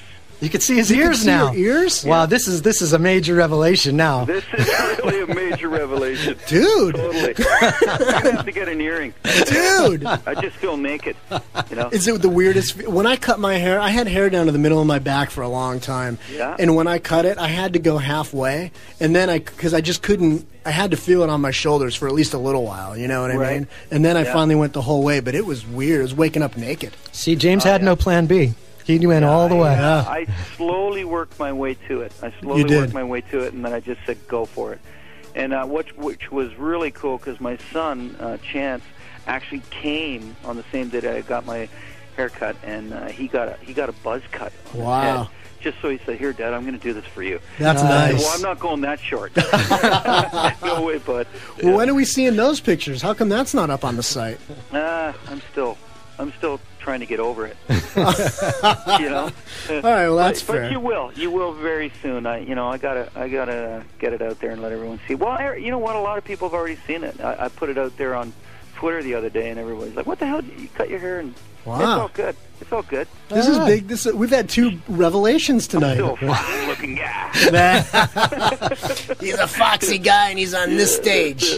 There you go. Exactly. All right, James. Yeah. Thank you again, man. Thanks for hanging out with us and bearing with our bullshit for the last hour or so. Yeah, have a great... Hey, thanks, guys. Absolutely. Have a great night, and best of luck. It's been a great hang, guys. Thanks a lot, and I really appreciate the support here. Yeah, well, Absolutely. thank you. We'll talk to you soon. Thanks, James. Okay. Take care, guys. Bye-bye. Cheers. Bye. Wow. How about that? Dude, revelations this one. We have the short hair James the and tour, a tour. and the hair. Big. Huge. Ah, man, dude, I'm fucking sweating like a fucking hooker in church. Let's take a little break. You don't want to hear our voices anymore. We're going to give you a break, so you're going to hear some other voices. This is Dream Theater. This is Voices.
So speak,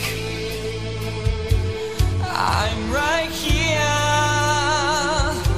She used to say to me, not a word, not a word. Judas on the ceiling, the devil in my bed. I guess Easter's never coming. I'll choose to live inside my head.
staring at the wall like the spider in the window.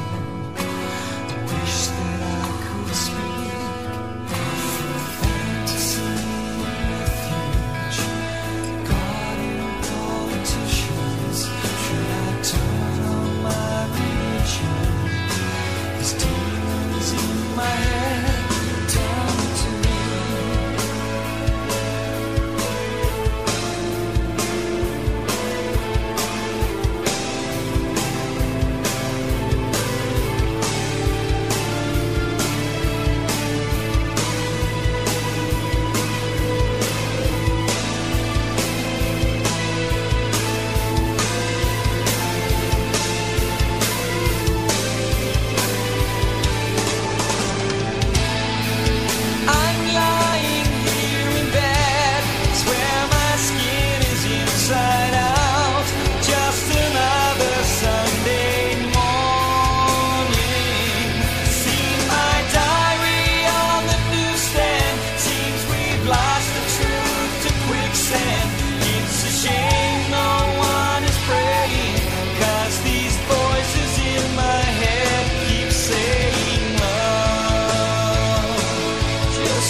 Hi, I'm Debbie Gibson, and this has to be the silliest show I have ever heard.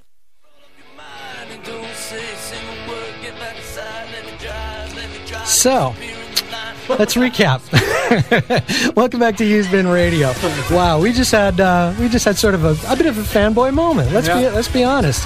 We just had a little chat with James LaBrie about Dream Theater and his new record and Had him talk about an upcoming tour, and, well, if you didn't catch it... And he cut his hair. If you didn't catch it, go catch the podcast, because that was big fun for us. He cut his hair. This is going to be just like that Yes concert you took me to. That almost caught me off guard. I heard something about that like a day or so ago. That James had cut his hair. I read it, like, I think, on his forum, on his website. But I sort of brushed it off, like, I don't know if anybody knows what the fuck they're talking about. And it caught me completely off guard when he said it. Totally. That's funny. Totally. What a great interview. He's like, what an affable, totally nice, open, really good dude. I really enjoyed that tremendously. And he likes Rush. Yeah. And that's a good thing. He's a good Canadian like that. So, yeah. So, if you haven't heard, by the way, Static Impulse, you probably should. You should probably go out and buy it because it's really good. It's really good. Or you could give us a call right now at 888-405-7440. Let us know what's on your mind and what you've been listening to. Or drop us an email at usedbinradio@usedbin.com, which is exactly what a couple of people do. We got a few emails. Yeah. I got one from young Master Sook, our good pal Sook, who has this to say. Hello, Sook. He says, "You bitches want to get your metal on old school? I mean, I understand you're all too cool for school and whatnot, but the new Accept record, Blood of Nations, is no joke. Mark Tornillo, formerly of TT Quick, will make you forget all about Udo." Udo Dirkschneider. I don't know if anybody will ever make me forget all about Udo. I mean, there's something about that little man with his balls to the wall on that wrecking ball. Gets you very excited. Yeah, it's hard to forget about Udo. But he's saying the new Accept is pretty serious. And he says, you don't believe me? Hit up the Blabbermouth review and the subsequent comments. The record just rejuvenated my hairline. So that must mean it's pretty good. You know, we're going through this weird thing with the phone again, and I think it's Jonathan that's calling, and so... All right. Did I fuck that up? I think I did, dude. I'm sorry. Okay. Well, so, yeah, thank you. There. Jonathan, try it one more time. I think I could have 888-405-7440. Give us a call here at Newsman Radio. Yeah, sorry about that. Every time, it's funny. Every time that I go to answer the phone, here's a different call. Let's see. Okay, this one works. All right, let's try that. Hey, welcome to Usebin. Who's this? It's Sook. Hi, Sook. How are you, pal? It's all about Blood of Nations right now. Right on cue. Right on cue. Beautiful. Seriously, people need to get their Accept on again. This is one kick-ass record. Well, you've certainly piqued my curiosity. Now, you probably already knew, but you know they're coming through L.A. They're going to play the Key Club. Yeah, you know, it might have just happened. I think it might have already happened. Oh, did it already happen? This weekend or something. Oh, okay. Yeah. All right. Well, I'm going to have to check out that record because you've definitely piqued my curiosity. So, really quick, I don't mean to interrupt you guys, but if you're trying to call into the show, you have to give us a minute because we can only field one call at a time because we're like Celeron processors. We only can do one thing at a time. So hang with us, bear with us in our measly little setup that we have going on here, and let Sook have his say, and then you can call back. That's all right, right. Sorry about that. That's right. So, yeah, I'm definitely curious to check it out now. And before you even get to what I think you're going to get to, I just want to say, first of all, that as I mentioned earlier to you, brother man, I went to a couple of shows over the last couple of nights. And, Sook, this is going somewhere. I saw Hinder a couple of nights ago. And, of course, on Saturday, I went to the big Muse show at Staples Center. And I got to say, you know, I've seen them many times before, and I love this band, and their live shows are something phenomenal and truly an event, like in the old Pink Floyd way. It's just a big, epic production and a big event and a big rock show. But something else was going through my head when I was sitting at the show the other night, and that is Sook. The whole night, and I'm being totally honest about this, Sook was in my head all night because I was thinking, I'm watching this show that I've seen before, although, you know, a different production on various tours. I'm watching this show and trying to imagine what Sook is seeing, because I had said so much about this band and I had plugged them so hard about, you know, them being like the next biggest band in the world. And I kept wondering, is Sook watching this show thinking it's like all production and no talent? I wonder what Sook's thinking right now. And so, Sook, why don't you tell us, what were you thinking? You know, more than anything, it was just the musicianship of what was happening out there, more than the production. I mean, obviously, Muse is known for putting on these big, huge, epic shows, and that was my initial pull was to see the new Floyd, because that's what they're kind of being billed as a little bit. And but for me, it was like these are like metal musicians. I threw a review up on the website. It's on usebin.com, so people get to the forum and share if you can get a chance. But nice. It was just like these guys are rock stars. I mean, that's really what they are at the core. I mean, they kind of hide it between these epic sweeping, meanderings through Floyd trance kind of music. But in between all that, they're just rocking out. That's all that they're doing. I mean, Bellamy is just a rock star, doing his knee slides and throwing his guitar around and throwing in Eruption in the middle of the set. Right, yeah, he played Eruption. I mean, fun. He threw in a little bit of, House of the Rising Sun at some point. And after that, yeah. Yeah, and in between, like Suk mentioned, in between some of the tracks that are, really epic, sort of Floyd versus Queen kind of epic productions, they would go into these little meandering 2 and 3 minute jams, almost sort of Zeppelin-esque, where you didn't kind of know where they were going, and those are so exciting and adventurous, and that's half the fun. And those seem to be like the best parts of the show for me. I mean, and in between something that has to be very well rehearsed and very well timed, they seem to put sections in there where they were able to stretch and prove that, hey, look, we're not all about production here, we can play. Right. And they definitely prove that point. And to say they're one of the biggest rock bands in the world right now is just no stretch. They're huge. Yeah. It's good. Absolutely. Good review. Absolutely Huge. It was an absolute treat, and that's a band I'll always catch every time they come through now after seeing that, to see what they do. I'm so glad to hear that, because I was actually just a little tentative, a little nervous. I was like, Suk made a leap of faith here, because I remember as recent as maybe, 6-7 months ago, you were not really familiar with the band, and I remember, giving you a couple of pointers of which albums maybe to check out first, and a few months later, here you are, making the leap of faith and going to the show, and so delighted that you loved it, because we love that band, and Kim and I had a great time. And as far as the comment about being the biggest band in the world, I don't know if you saw this, Suk, but the review of the show that made it to, I think this was in the Hollywood Reporter today, they call them second only to U2, the biggest band in the world right now.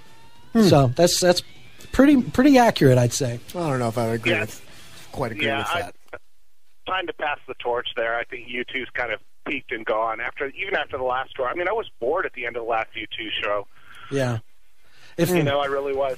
And big props to the crowd at Staples. I mean, everybody was really into it. They packed the rafters even behind the stage. And, just to watch those guys bounce at the bottom of the, in the pit there, that was a lot of fun. Yeah, you had that whole sort of like Woodstock 99 bouncing thing going on down in the pit, and people singing along like a big soccer stadium during certain sections, and not an empty seat in the place. Calls and Revelations, yeah. I'm not so sure I agree with this whole biggest band in the world. You got to see him. You got to see him to understand it. I mean, I'm just talking about even from not seeing it. They're not quite that band yet. Well, as far as, even like ticket sales, there's not a lot of bands that could come through and sell out instantly three arena shows in Los Angeles these days. There's a few, though. There's a few. I can name a few off the top of my head. But that's also hot on the heels of them doing multiple nights at Wembley Stadium. Right, but that's Coldplay. 100,000 a night. That's Coldplay. Yeah, there's a handful of those bands, but they're certainly more energetic and lively than Coldplay. I believe that. Yeah. Well, Coldplay's fucking awful these days. They really are. They're fucking awful. Agreed. Hey, the interview with James Labrie was fantastic, by the way. That was just a treat. Thank you. Yeah, I'm glad you enjoyed it. We had a good time, too. Did you get your answers answered? Questions answered? All of them. God bless you. I wish I could see him, though. He cut his hair, so I'm not going. All right, Suki. Thank you, buddy. All right, guys. Have a great night. Later. Take care. Yeah,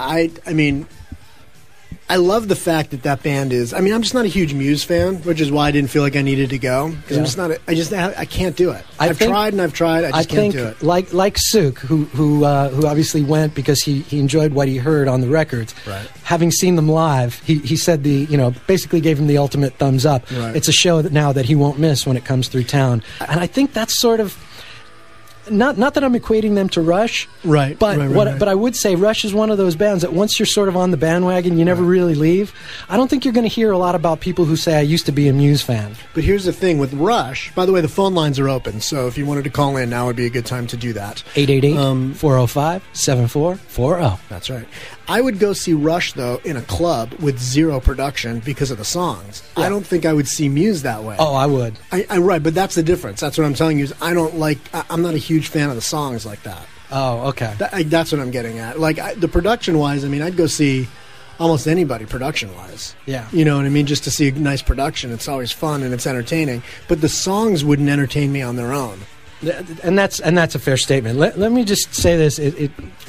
I'm beating it over the head, but this was not a nice production.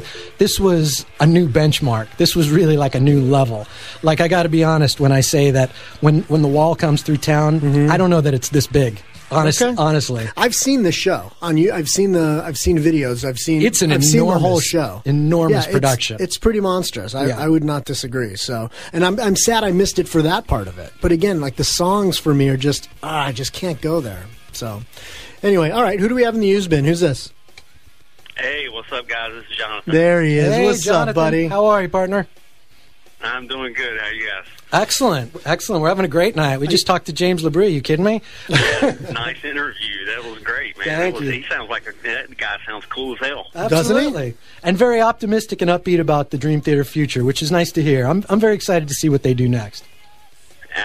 I'm sure they'll be fine. Like you said, those 4 guys left are more than capable. Yeah, for sure. Especially once they have Ricky Rocket join the band. That's Can you going to believe that? Exactly. That was breaking news tonight. And by the way, all due respect to Muse, but I just saw Porcupine Tree at Radio City. Good. I wanted to hear about this show. So how was that? Now wait a minute. Actually, before you tell us how it was, have you seen them before? So you have something to compare to. Yes, I saw them in May in Cincinnati. Okay, all right. I actually saw them with Big Elf opening. Oh, that was a great tour. It's a pretty good show. That was pretty good. That was pretty good show. Outstanding show. Outstanding. Yeah. Okay. Mellotrons. But this was something a little different. This was something a little special. So as you know, it was Porcupine Tree, just Porcupine Tree, an evening with. So they played close to 3 hours. Wow. The first set opened up. I'm going to give you guys kind of a blow-by-blow. I wrote some of this stuff down Sure, so please. I don't miss anything. Have you guys seen the set list or anything yet? I've seen just the set list, but I didn't really hear anything about what it looked like or any kind of review. Okay. So this is an exclusive. Right, but I haven't seen the set list. So you're giving me new news. All right. So here we go. So first set, I'll call that a semi-acoustic set. It was very stripped down. They came out on stage promptly at 8 o'clock. Stephen was on his acoustic guitar sitting on a stool. Gavin was on like a small, 7-piece drum set. Mm-hmm. Richard, a small keyboard, and Colin was playing an acoustic upright bass. And, wow. No less? And John was on John Wesley was on electric guitar. Oh, okay. So they opened that up with "Stranger by the Minute" from Stupid Dream. Mm-hmm. They followed that up with a cut from Up the Downstairs called "Small Fish." Right. Okay. Old school. Yeah, really old. They're digging deep. Old school. Then they dig another one from Stupid Dream. They played a lot of stuff from Stupid Dream, which was fine with me. Loved that album. Mm-hmm. They played Pure Narcotic from Stupid Dream. Great song. Then they came a little more recent. They played Black Dahlia from The Incident, which I don't believe they had even played live yet, but they played an acoustic version of that. Right. Okay. That's actually the second disc of The Incident, right? Yes, it's on the second disc of The Incident. So, and all 4 of those songs were absolutely fantastic. Then, right before their next song, Stephen announced that they would be closing this portion of the show, and they had one more to play. And he said, I'll kind of quote him here. He said that they tried to think of what the most ridiculous song that they could play acoustically, what that would be, and then they broke into just this amazing acoustic version of Futile. Wow. Acoustic. How random is that? It had the distorted vocal part in it and all, So they jiggy-tile acoustically. That set was about 25 minutes long. At the end of it, Steven said that was the end of the self-supporting opening act. And then he said he said they're going to take a little break, and that he hoped that we all enjoyed the headlining act. Nice. So he was in a good mood. Yeah, exactly. So they broke that down. That was the opening part. Like I said, it was about 25 minutes. They broke that down, took about a 15-minute break, and then they came out with the second set, and then, it turned into an all-out, balls-to-the-wall rock and roll show from there on out. Second set opened with Even Less, the full 17-minute version from recording. Nice. Yeah, the full 17-minute version. So from Even Less, they go into stuff for more of the, casual fan stuff you hear a lot on the most recent tours. They did Open Car. They did Lazarus. Good.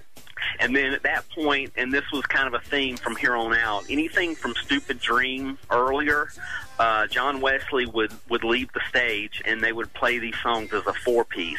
So John left the stage after Lazarus, and then they did Tin Toe Brass from Stupid Dream. Wow. Digging deep. Yeah.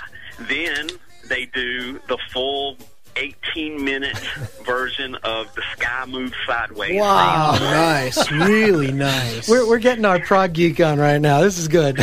I love that fucking tune. I really do. That tune's great. Oh, yeah. Live, it was just amazing. And their stage setup, the Radio City, and that stage is just massive. Yeah. So, the lighting rig, everything was just, 15, 20 times what they are any place else you see them. So the lights, everything was just exaggerated. It was huge. So the Sky Moves Sideways, they did 18 minutes of that. Then John comes back. Stephen said they had originally planned to do all of the incident one last time, but with the time constraints they had, they chose to just do most of it so they could do some of the older material. So at that point, they did I Drive the Hearse. Right, great tune. Which is great tune. Yep. Then they went into Bonnie the Cat. Oh, okay. That ended the second set. They took another break after that. Are you a fan of that? Are you a fan of that tune, Bonnie the Cat? You know what? I'm not really. Me neither. I'm not huge. I'm not either. It's just I've tried a lot of fans, a lot of fellow Porcupine Tree fans. They love that tune, and I've really tried to love it, but I'm very lukewarm on it. Yeah. I'm with you. I can't go there. I tried. It's definitely one of those polarizing tracks where a lot of fans really just love it, and a lot of fans just don't get it. It's very similar to Larger Bowl, but that's a whole other conversation.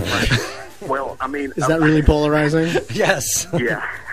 Apparently they love playing it because they've played it pretty much every tour since they started touring the Instant, and they played it that night. So I'm assuming they really enjoy playing it. All right, that's fair. That's the end of the second set. So they come out for the third set, and then they run through another cycle of the Instant. They do Oaken's Razor, Limehouse, Great Expectations, Kneel and Disconnect, and Drawing the Line. They do all those straight through. Because Drawing the Line does not suck.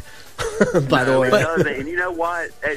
From Great, actually, all of those. The Blind House, that whole cycle from the Blind House through Drawing the Line, those 1, 2, 3, 4 songs together are just spectacular. But they skipped. I love Kneel and Disconnect. The harmonies with John and Steven, and it's just incredible. But they skipped the Time Flies section, right? No, that's coming up. Oh, it's coming up. Okay. Yeah. So they did Drawing the Line, and then John walks off the stage again, and then they did Dislocated Day from the Sky Moves Sideways. Nice. Wow. So after Dislocated Day, John comes back. Then they do Time Flies. Okay. Good. Got it. Very nice. Then they run through the second part, The Pills I'm Taking from Anesthetize. Right. And then after that, John takes another break. He's getting a lot of breaks this show, which I'm sure he was cool with that. But so after Anesthetize, they did Up the Down Stair, all 10 minutes of it. Wow, big epics. Yeah, big epics. Yeah, they weren't really fucking around. That's for sure. Yeah, no joke. And then they did Sleep Together, and I'll tell you, Sleep Together wasn't one of my favorite songs off Fear of the Black Planet, but that song live is just outstanding. Mm-hmm. That's a great live tune. So they did Sleep Together, and then that was the end of the third set, so we're waiting on the encore at that point. And they finished that, it was probably about 10 till 11, and I guess, city ordinances, they're very strict down there. All the shows down there at Radio City have to end at 11 o'clock. That's so weird. They came back out about 10 till, and Steven said they had time for one more song, and I'm quoting him here, and he said, but it's a fucking long one. So then they did, for the encore, they just did one song, and it was Arriving Somewhere But Not Here. Right. Wow, that's a great closer, too. That's big. And apparently the set list they had up on stage, they had planned to do Arriving Somewhere But Not Here and then do End with Trains, but they didn't have time for Trains, so they just did the Arriving Somewhere. Got it. Huh. So that's a big night. That's a huge night. So now, as a Porcupine Tree fan, I would ask you, is that do you think that's the dream set? Is that, as huge as it was, is that your definitive Porcupine Tree set? I mean, for me, I would have to say it is. I mean, I've been on the forums, the Porcupine Tree forums, and, it's almost at this point, with the catalog of songs and how much material they have, it's impossible to please everyone. It's just like a Rush show. You're never gonna get the definitive, perfect Rush set. It's just not gonna happen. Well, for Brad, you're not going to get that. For Brad, it would be Tai Shan and 2.5 hours of anything else.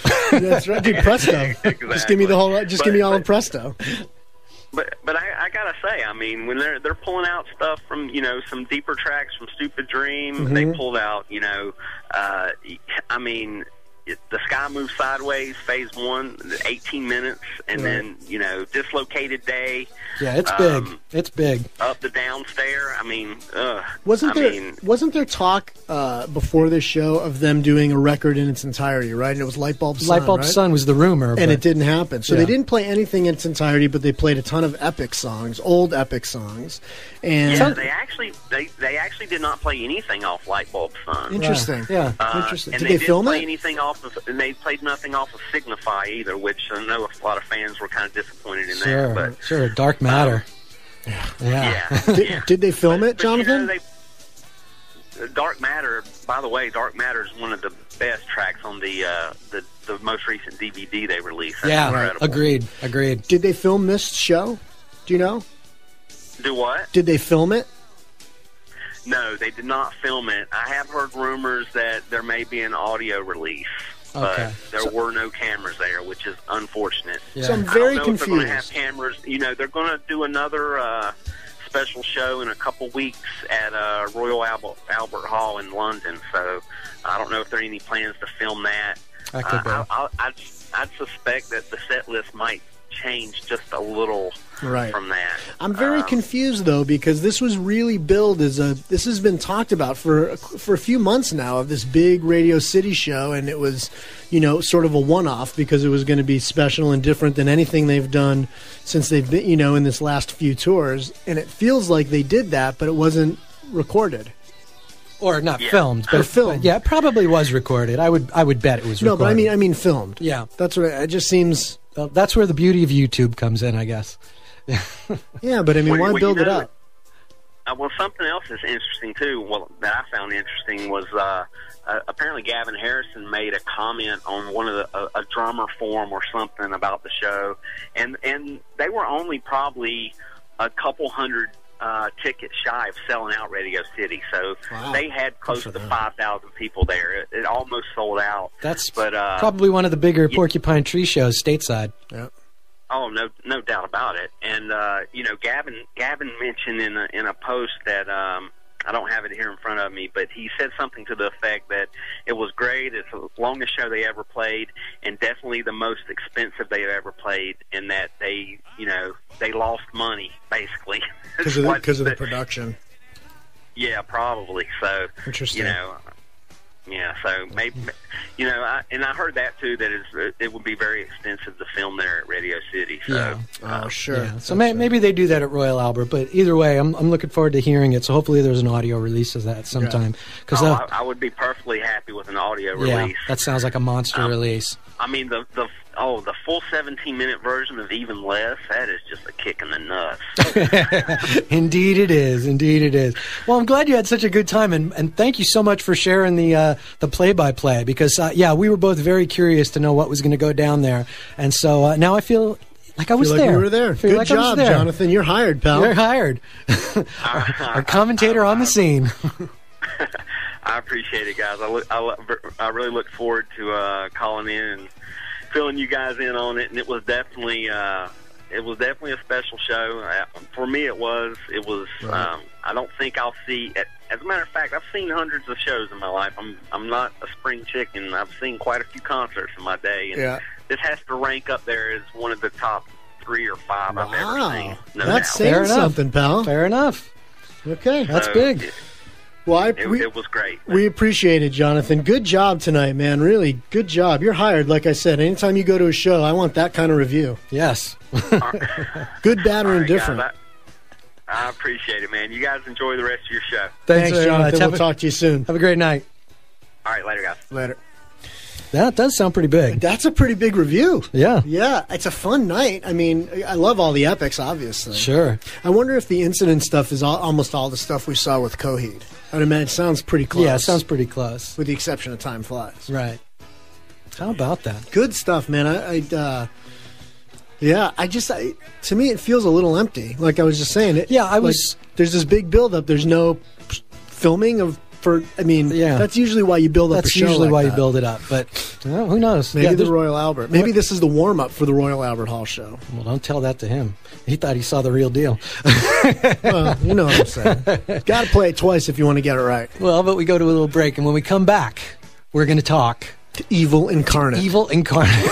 We're going to talk to Rachel, the Metal Warrior Princess, for the music news. But until that, I'm going to leave you. I wish I had some Porcupine Tree, because I'm kind of in the mood for some Porcupine Tree, but I didn't cue any of that up. But I did cue up a little bit of Muse. Thank you. Okay. This is Hysteria, and not the Def Leppard song. Oh, it's a shame.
What are you listening to?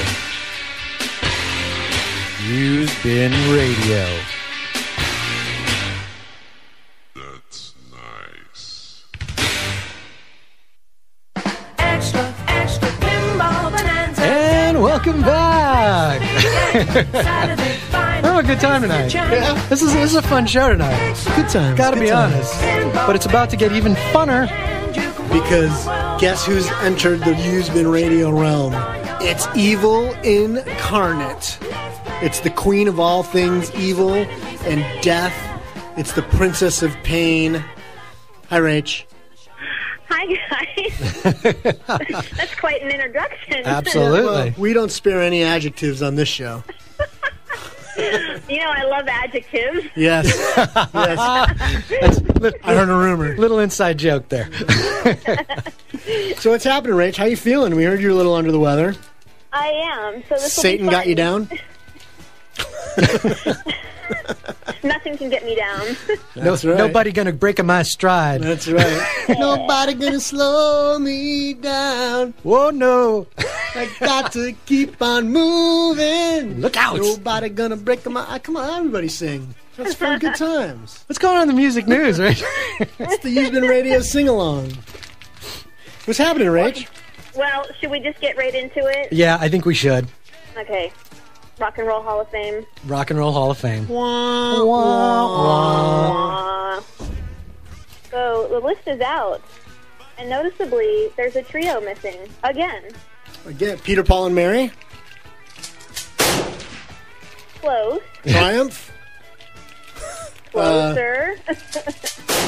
Who else could... Muse? Cold. Let's see. I'm drawing a blank. Who's missing? Rush. Too technical. Nice. Yeah, no Rush on the list. Well, that's not really shocking. As unfortunate as it is, it's not really surprising, is it? Not very surprising. Surprising that Kiss isn't on the list, though. I thought for sure they were going to get their nod this year, but whatever. Gene's too much of an asshole. Yeah? Is I that think it? he's ruffled too many feathers. I heard him on a radio station the other day where he said he was going to buy the Rock and Roll Hall of Fame. Now you know why he's not on the list. Right? Okay. But I love that he said it. So give us the rundown, Rach. Well, I mean, seriously, I love the Beastie Boys, but Rush? Yeah. No, I'm with you. Rush? Right. We need to start a campaign here. I think there is one. I think there is one. They're just ignoring us. That's all. Well, who is on the list? Can you read? Do you have the actual list there in front of you? Yeah, I can give you a short list. There's Okay. Alice Cooper, Beastie Boys, Bon Jovi, Chic, Neil Diamond, LL Cool J, Dr. John, Donna Summer, Tom Watts, Chuck Willis. So, amongst a few. So just to clarify, LL Cool J is on that list. Chic? Mm-hmm. Donna Summer? Are you fucking kidding me right now? The Beastie Boys? I mean, really? Yeah, really. The Beastie Boys. That's not rock and roll. It's No. not rock and roll. It's not even like by any stretch. It's not even within the realm of rock and roll. And I'll even take it a step further. Without any legitimate, and I mean this sincerely for a change, no offense to any of those artists, because they're fine at what they do. I like the Beastie Boys, for God's sakes. I really do. I like LL Cool J. It's fine. But it's the fucking Rock and Roll Hall of Fame. There's no distinction now between what's rock and roll and what's just music. Yeah. If there was a pop music or a hip-hop music Hall of Fame, I get it. Sure. Or a disco music or whatever, you know? But this is supposed to be the Rock and Roll Hall of Fame. There's got to be fucking criteria somewhere. Yeah, absolutely. I mean, there's a country music Hall of Fame, right? Right. Led Zeppelin are never going to get in it. And I'm okay with that because they have nothing to do with that. They may be one of the greatest bands in the history of the world, but they have no place in that, and I'm okay with it. Right.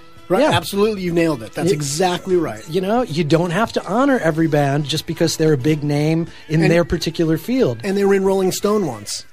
Like, they don't have to be in the Rock and Roll Hall of Fame because they were in Rolling Stone at some point. Right. That shouldn't be the criteria. Yeah, because by that criteria, Lady Gaga will be eligible one day for the Rock and Roll Hall of Fame. And she will be in the Rock and Roll Hall of Fame by that criteria. And as Madonna is. Yeah. You know, here's the thing too, Rach. You mentioned that there should be a petition started for Rush, and I know that there's some that are out there. And I've said this on the show before, and I really mean it. I would actually want to start the petition to not get them in the Rock and Roll Hall of Fame, because with this company, it's completely undeserving. It's belittling, I think, who that band is. And maybe that's just an arrogant Rush fan talking, but it really belittles them to put them in the Rock and Roll Hall of Fame with fucking LL Cool J and Chic. I would really be curious, though, if you were to sit down in a room with the people that actually vote on these, and if you asked them, why isn't Rush in the Hall of Fame? I wonder if they could come up with a reason. And if they did, I wonder if it would be something like... Too technical. Could be. Maybe we're just too smart for everybody. That's it, because we could count in nines.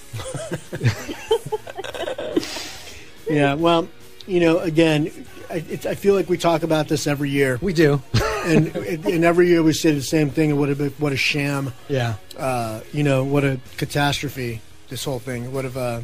It's a travesty. It's a mockery. It's a Travis Sham mockery. Totally. It's an accident. It's an accident. Yeah. I mean, Jovi makes perfect sense. The guy definitely belongs there. Agreed. Yeah. Totally. Totally belongs there. Alice Cooper, long overdue. Right. You know, certainly the inventor of theatrical rock to some extent, along with Kiss, but he was right there at the beginning.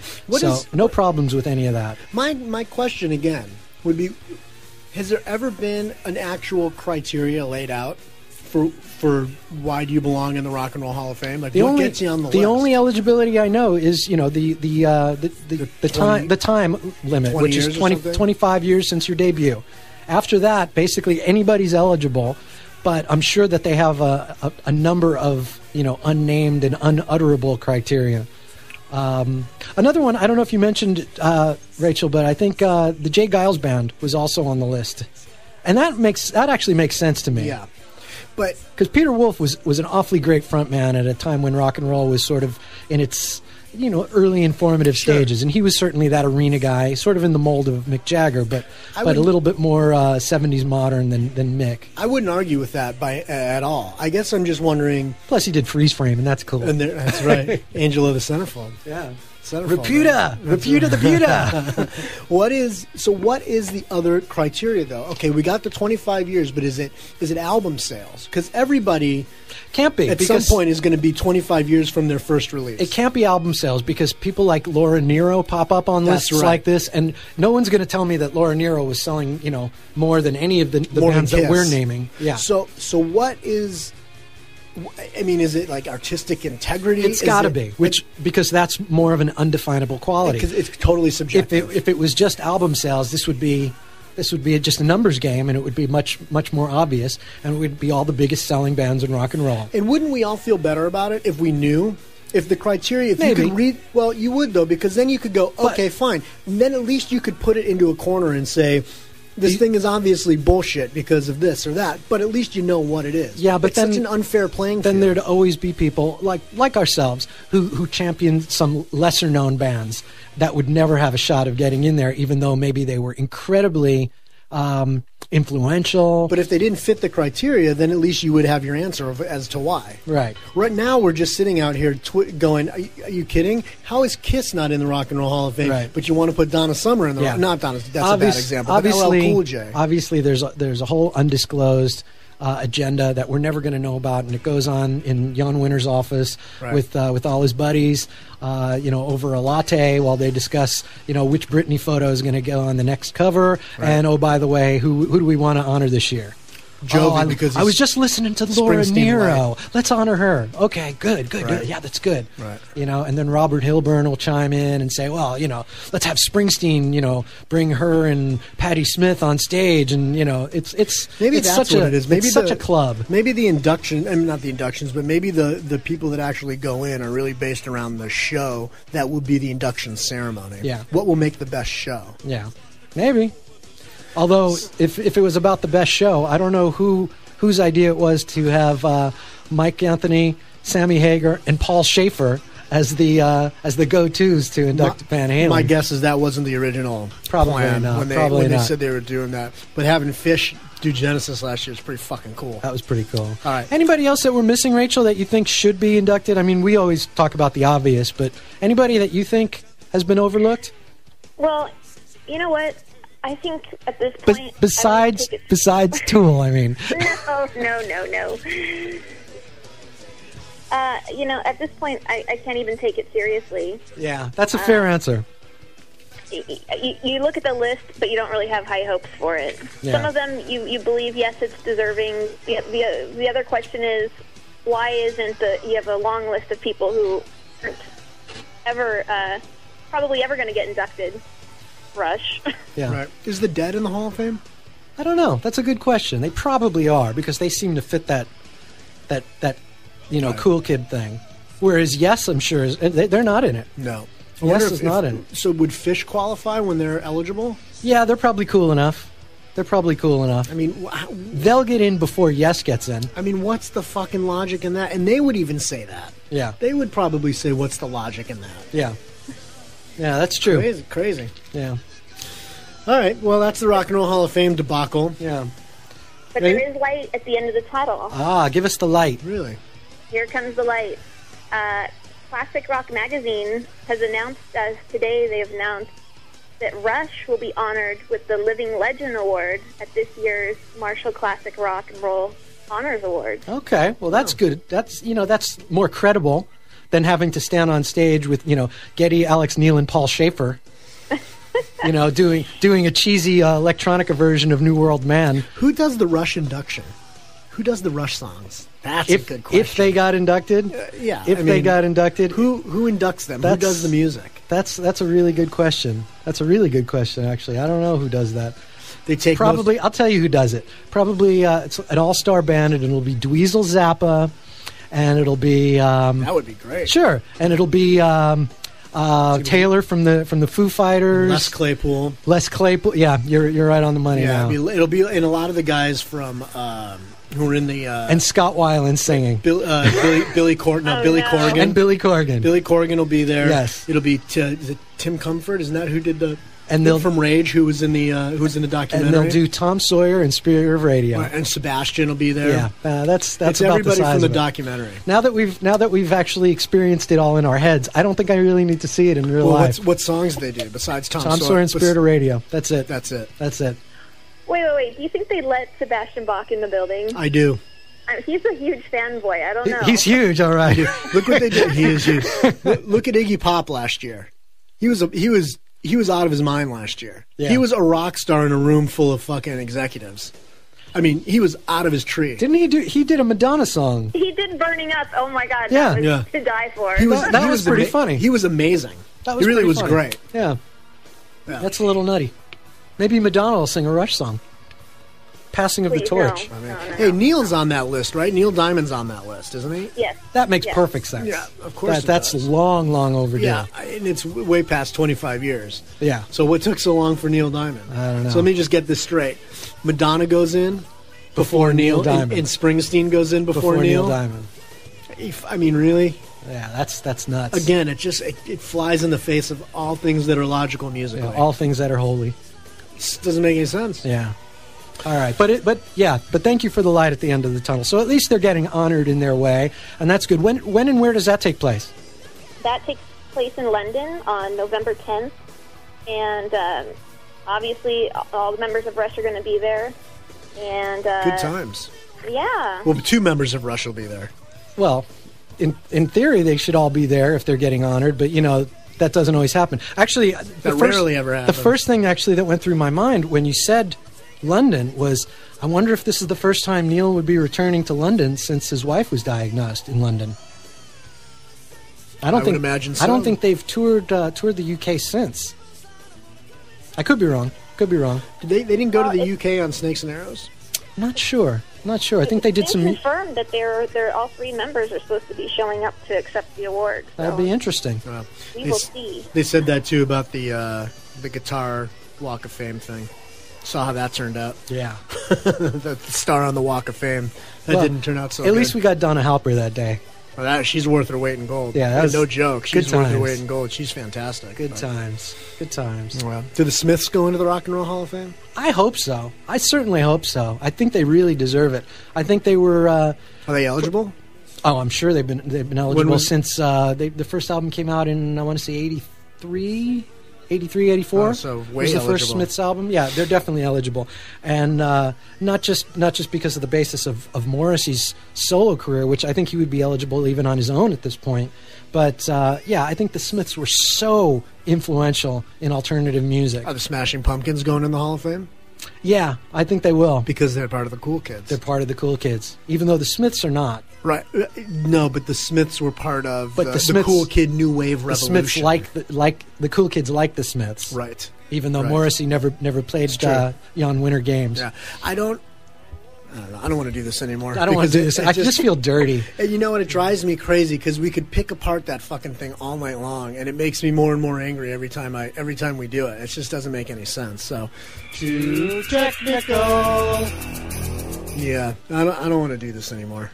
Do you have another fun story, Rach? I feel like we're talking about people that are dead. It's like sad.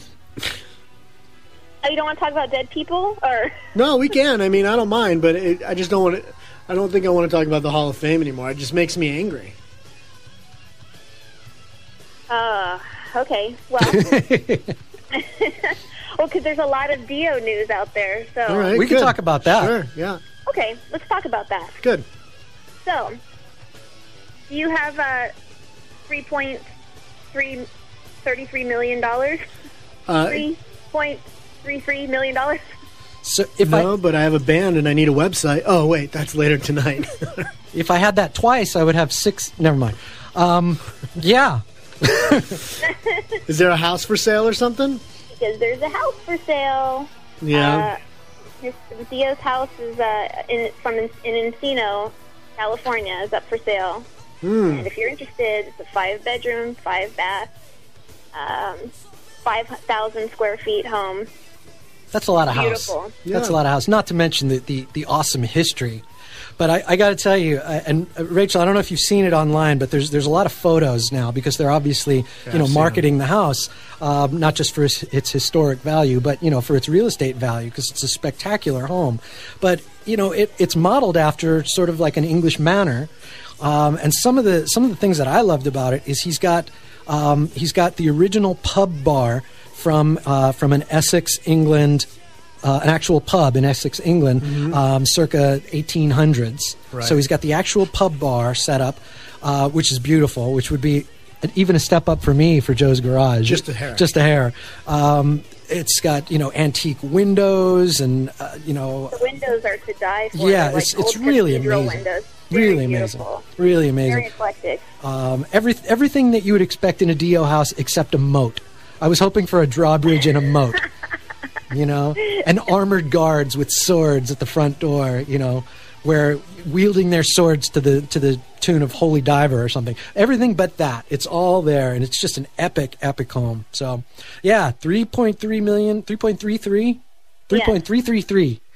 I think. Yeah, that's, yeah. But that seemed pretty low. I was looking at it, and I'm like, I feel like it should be more.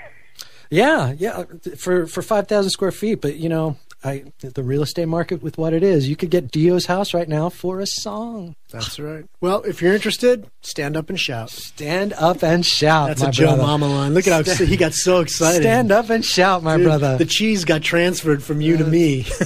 How about that? How about that? That's right. All right, we got one more for us, Rach? Yeah. Or is there more Dio news? Well, yeah, there is more Dio Oh, news. okay. I'm sorry. Sure. I'm sorry. Go ahead. Well, in more Dio news, VH1's That Metal Show will have a special Ronnie James Dio tribute show with their 6th season, starting in the beginning of this upcoming year.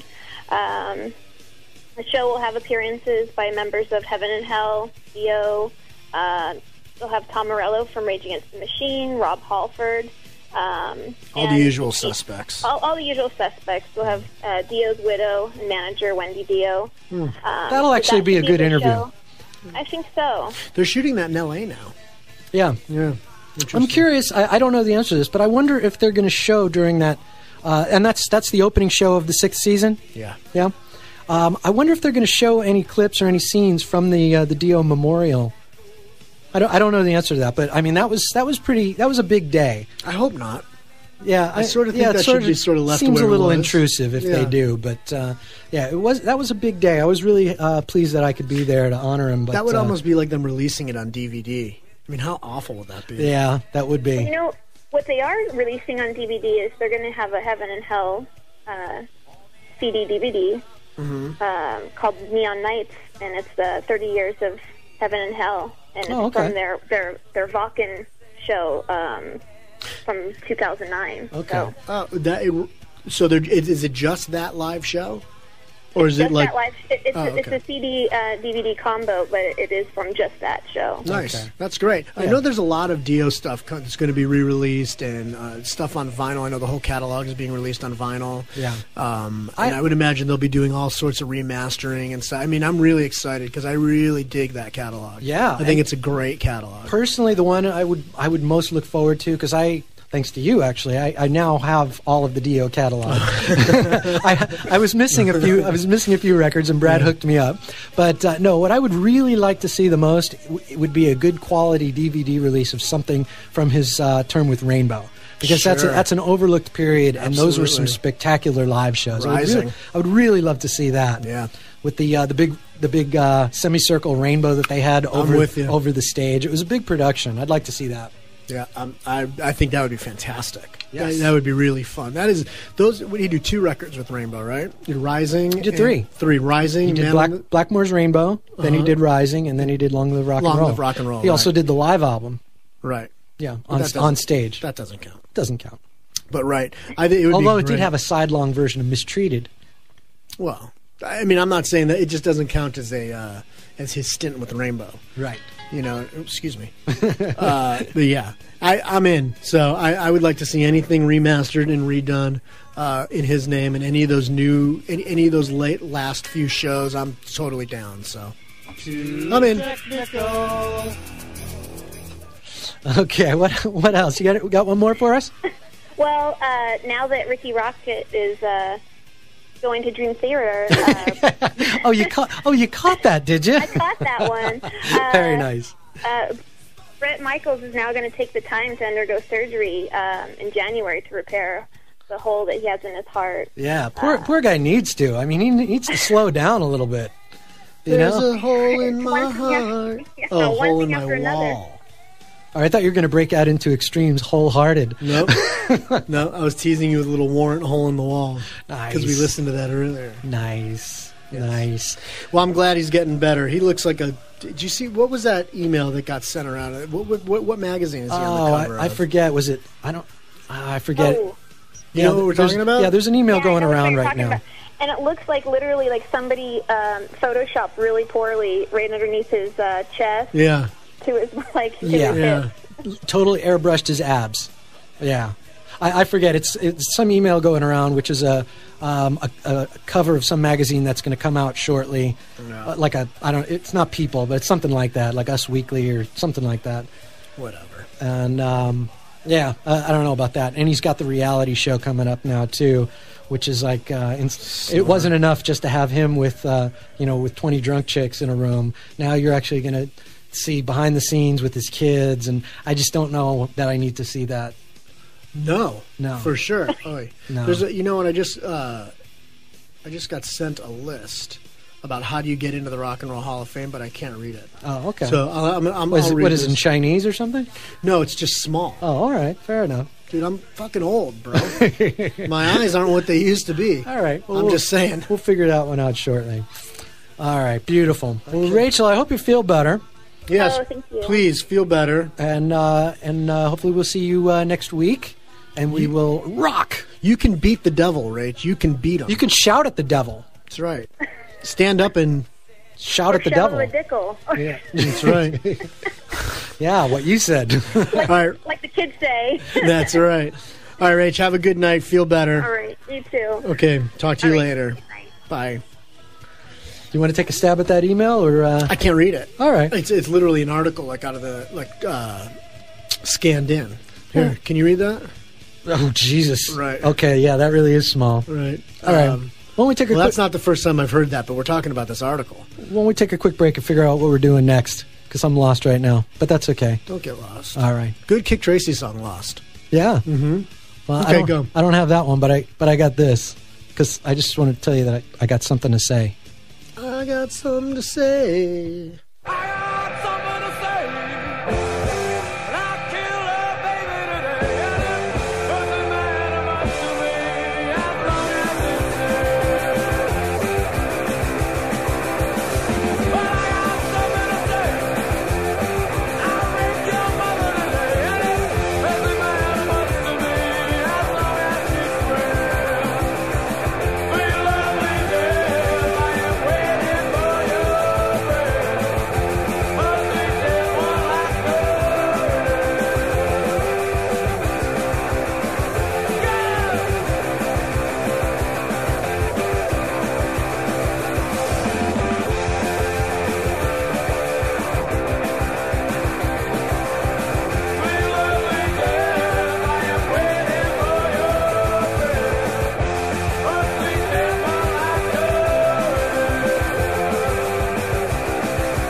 The fuck is this?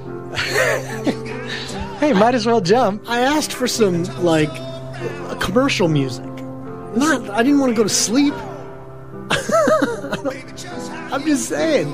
I didn't want to go to sleep. You gotta roll with the punches to get to what's real. I feel you, but this ain't working for me. I gotta do the public service announcement. All right, I got something else for you. Just give me instrumental, like, cute music.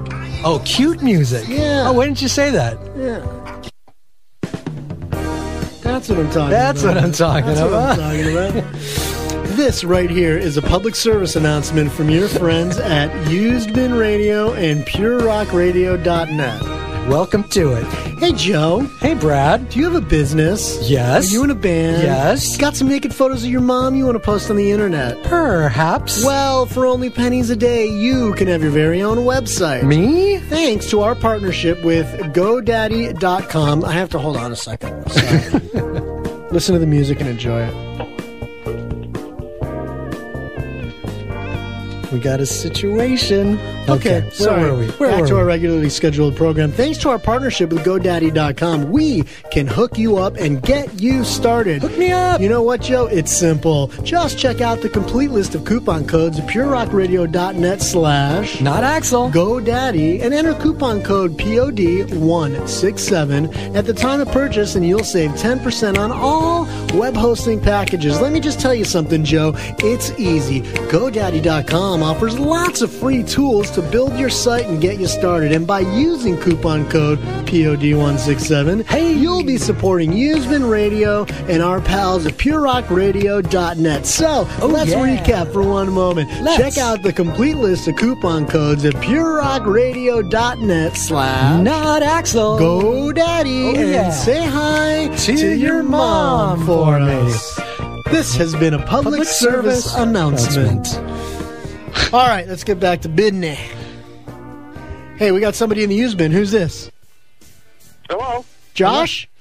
Used Bin Radio plays all the hits. What I win? You, my friend, you win the Gentle Giant catalog. Come on down. And an opportunity to go to GoDaddy.com and type in coupon code POD167 at the time of purchase, and you'll. Oh. How are you, sir? Not Flash. Hey, I love you, man, Joe. I love you, man, Brad. What's up? Let's talk about Rush. Let's talk about bonding, all that stuff. Yeah, let's do it. Josh, what was your first Rush album you ever bought? It was actually last year. I'm kind of new. It takes me a while. I'm only 43, so it takes me a while to get into these new bands, you know.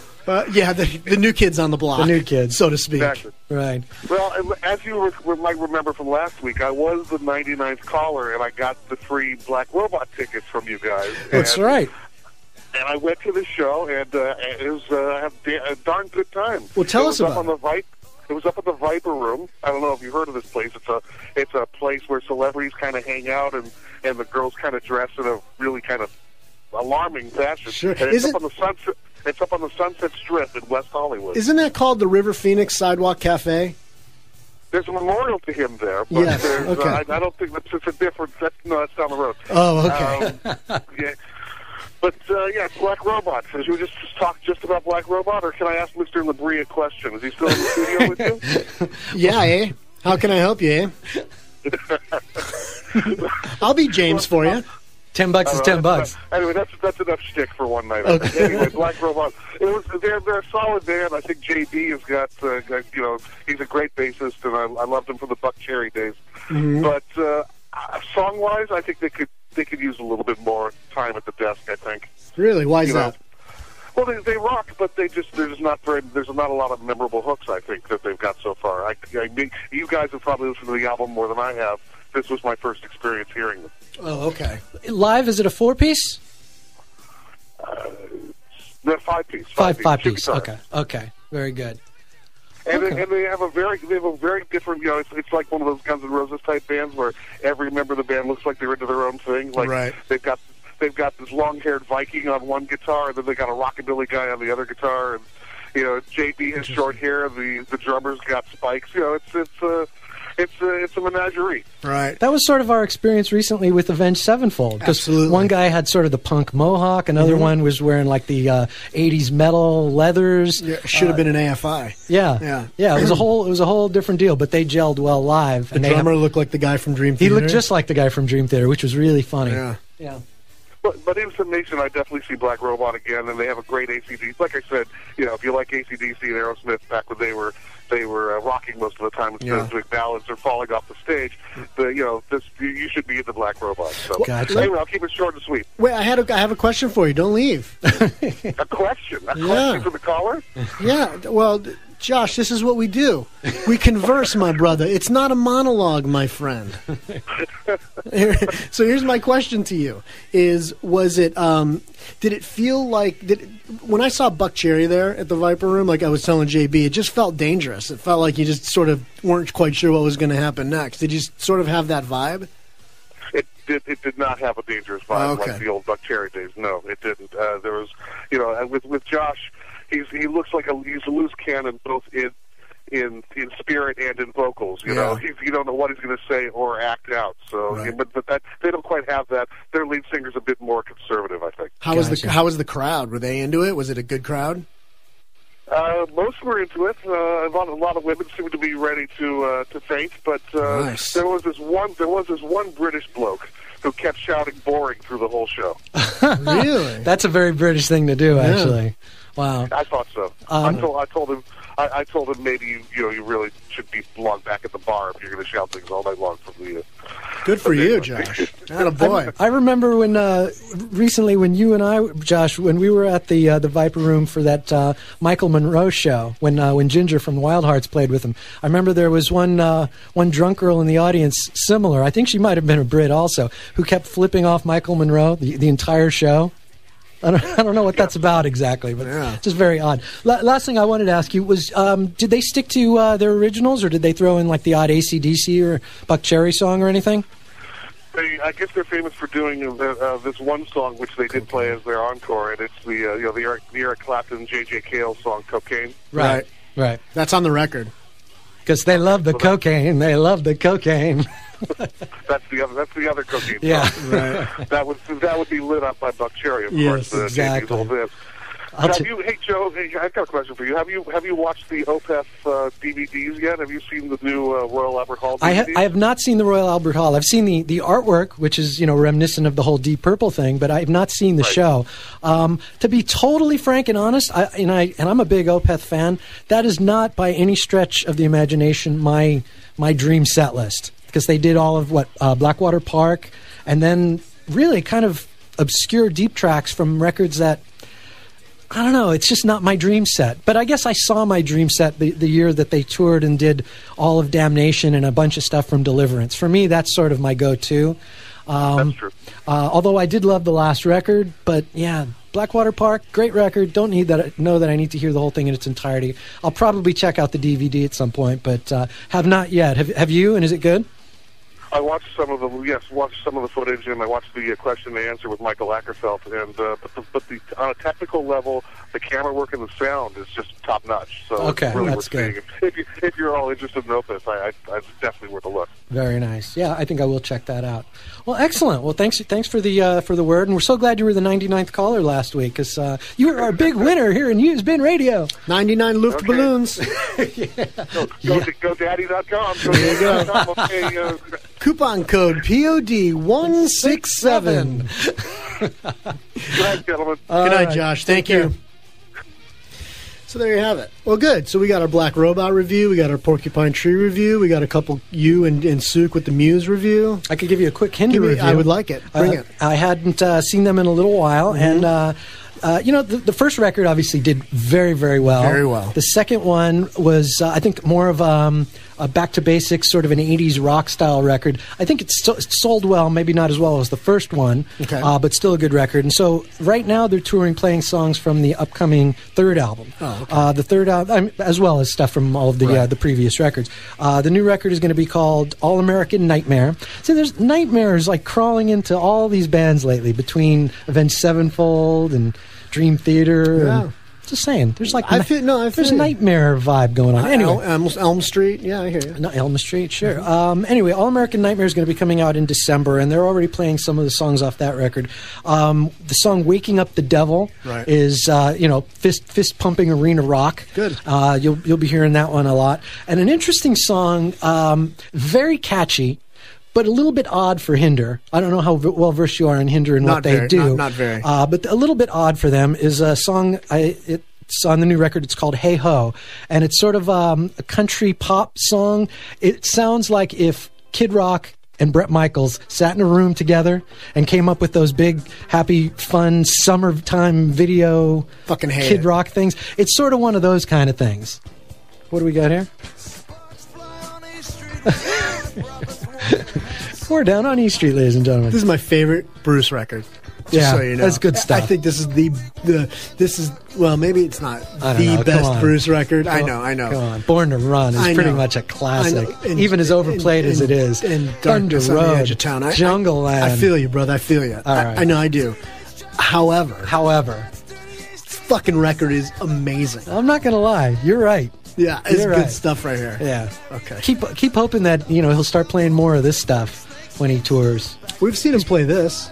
We've seen like Kitty's Back and that. By the way, that version we saw of Kitty's Back. How'd we get from Hinder to Kitty's Back? Go ahead. You're on a roll. That version we saw of Kitty's Back was unreal because he played almost like the whole 17 minutes or 15 minutes of that. Yeah. The version that's on the Royal Albert Hall from the Born to Run tour was that 75, I think.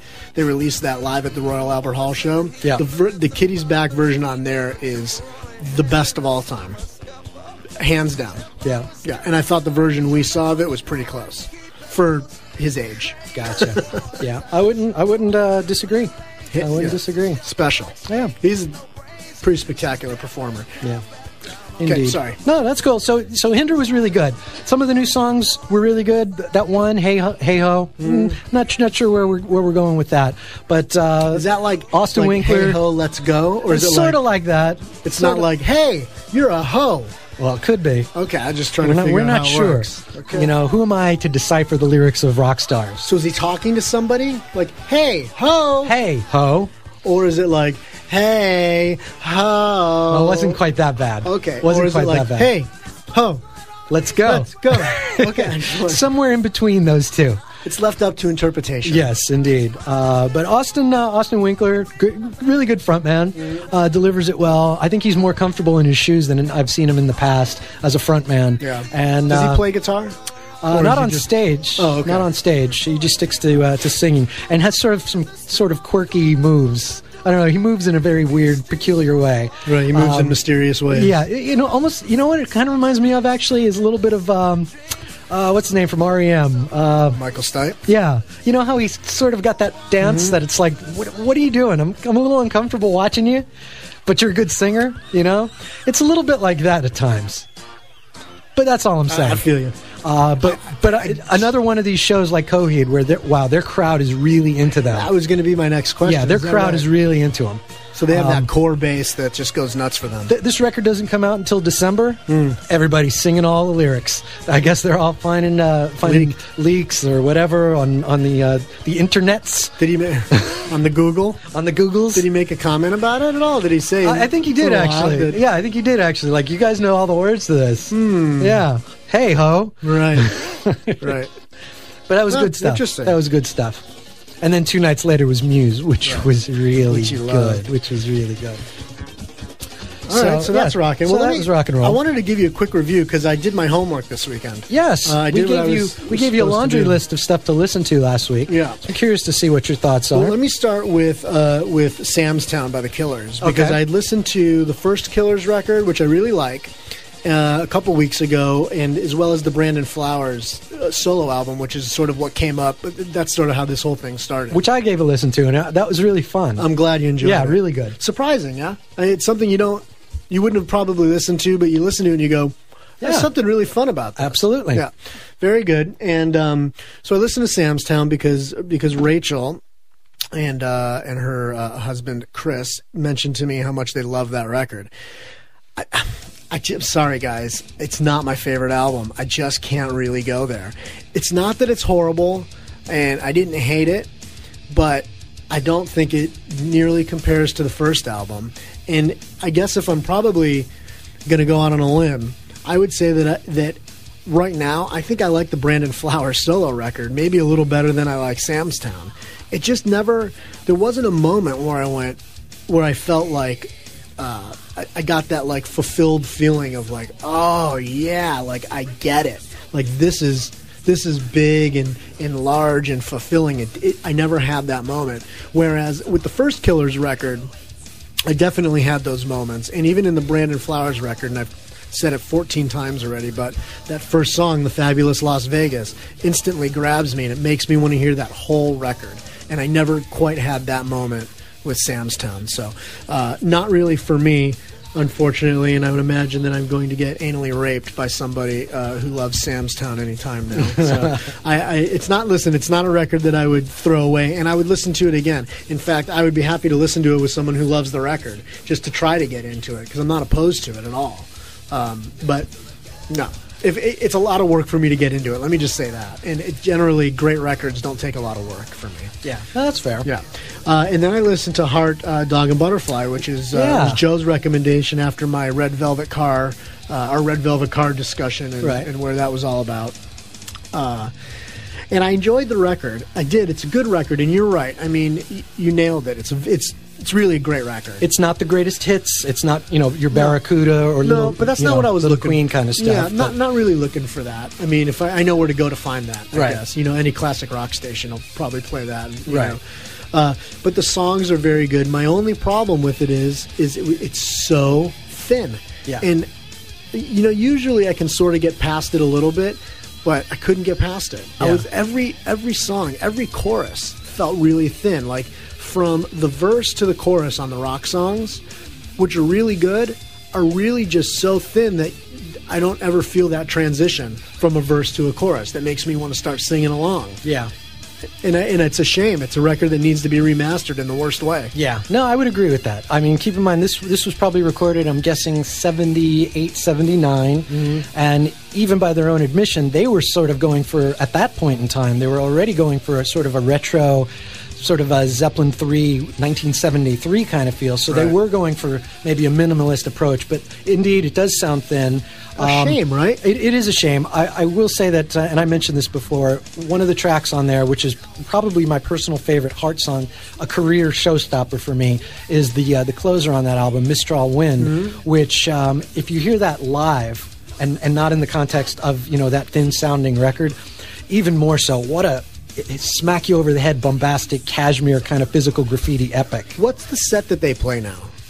I haven't seen them in quite a while, but I would be willing to bet on this current tour, you're going to get a lot of the new record and all of the obvious greatest hits. So they don't ever dig? They do. I want to say 2, maybe 3 years ago, I think it was, when they decided to tour their Dreamboat Annie album in its entirety, which is their debut, which has a lot of really deep cuts, as well as the big hits Magic Man and Crazy on You, but a lot of deep tracks, things that they haven't played in 35 years. But I guess so when they play a full album in its entirety, that's when they do that. Yeah.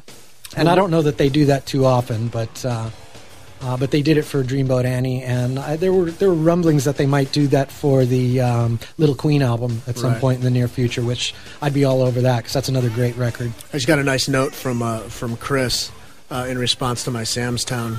Oh, yeah? Yeah, he agreed with me. Oh, okay. No, he didn't. I'm just kidding.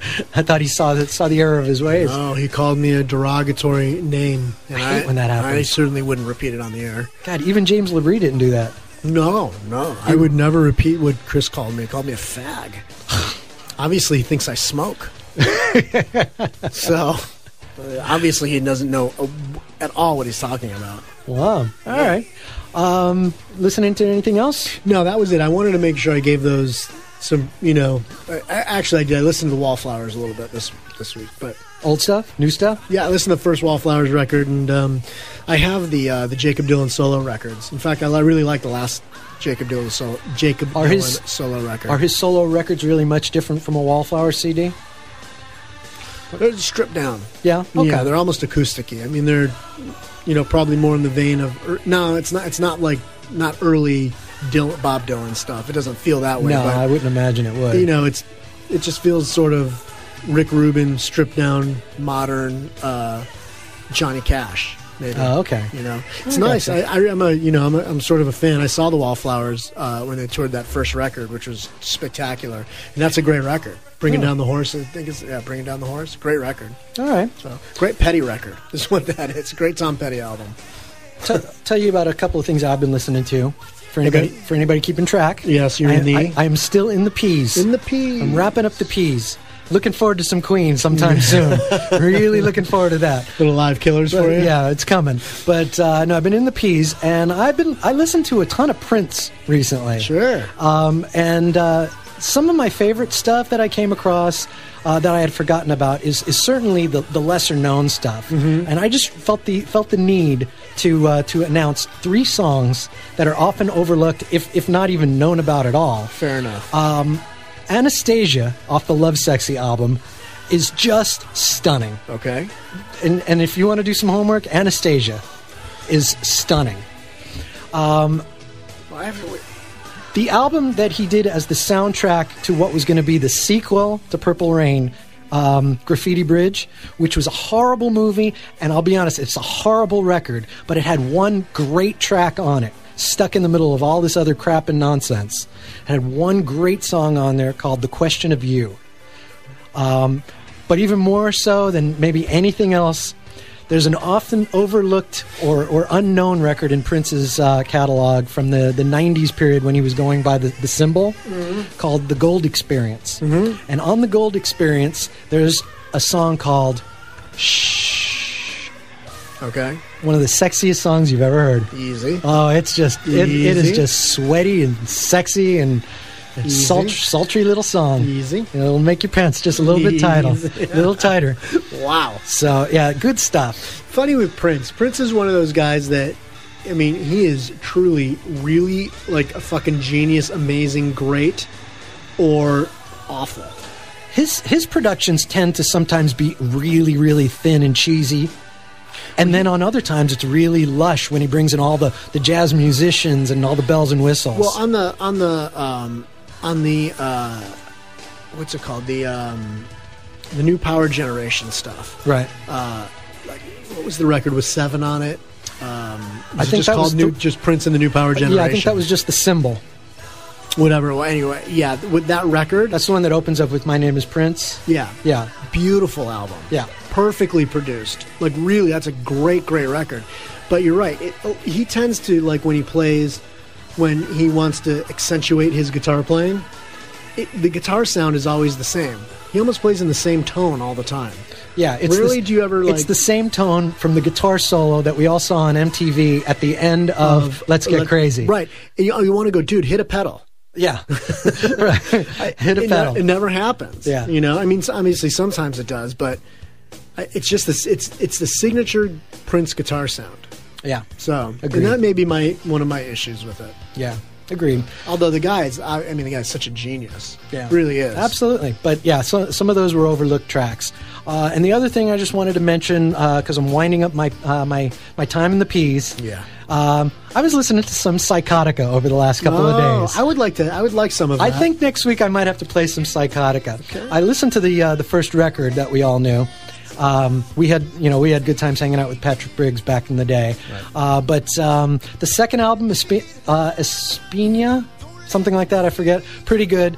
But they did a third album, which I believe went unreleased, which I have a copy of, called Pandemic. Mm-hmm. And really, really good, really kind of heavy. I also listened to his, remember the demos for his early band, Are You Ready? Of course. Yeah, it was good fun. Of course. Had some fun with that. For those of you that don't know who we're talking about, Psychotica was a band. They had a record deal, and they were on, I think, the third, on the third or fourth Lollapalooza as the first band, I believe.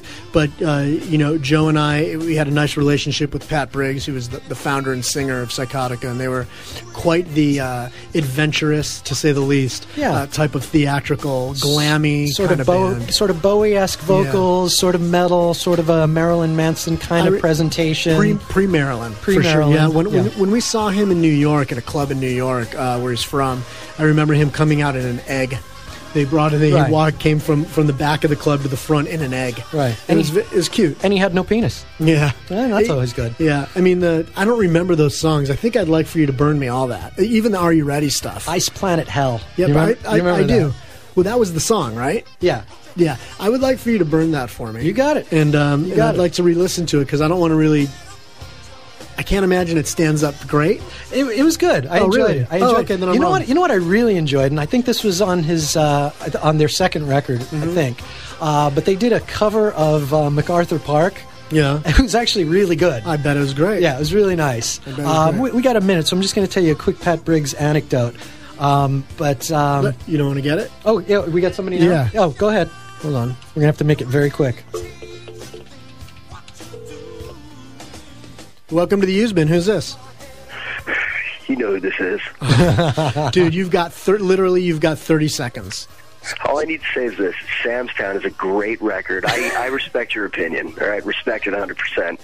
Listen to it again. If you like the Beatles, you must hear something of that nature in Sam's Town. It's big. It's very symphony-esque. It's got the huge toms, as does the opening on Brandon Flowers' new album. The Las Vegas song actually reminds me of the whole Sam's Town record because it's a production. Actually, it's like I said, it's very it's big. It's a big album. It really is. I'm just disappointed that you didn't get that out of it because you can appreciate theatrical type music. You really can, and that's exactly what Sam's Town is. I get that part of it. It's well done and all that. So I really do. I get all that. It was, I guess, the songs that didn't catch me. Oh, they're huge. And actually, you know what? Much like, remember how our friend Suk said, Lamb of God is nothing but Cookie Monster vocals, they suck. And then I sat down with you and I played you something, you went, wow. Yeah. Remember that? Yeah, I do. That's going to happen. That's going to happen to you when you and I sit down and we listen to Sam's Town. Okay, I'm in. All right, consider it done. All right. Good night, Stoney. Harump. Great interview with James, by the way. I didn't get a harump out of that guy. Thanks, man. Bye, guys. Good night, Stoney. All right, let me do some quick thank yous, yeah? Please. Because we're up against the clock here.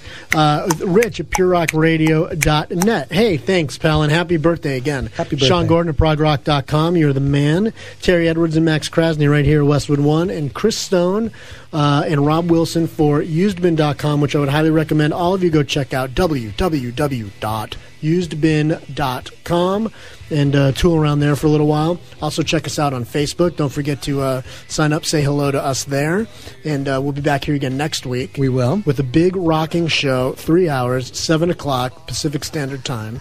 Same channels. Same bad channel. Drop us an email during the week if you have anything you want to let us know you've been listening to or anything we should be listening to at usedbinradio@usedbin.com. And as always, brother man, it's been nice to see you. And my mother to see ya is always goddamn nice. Good night, everybody.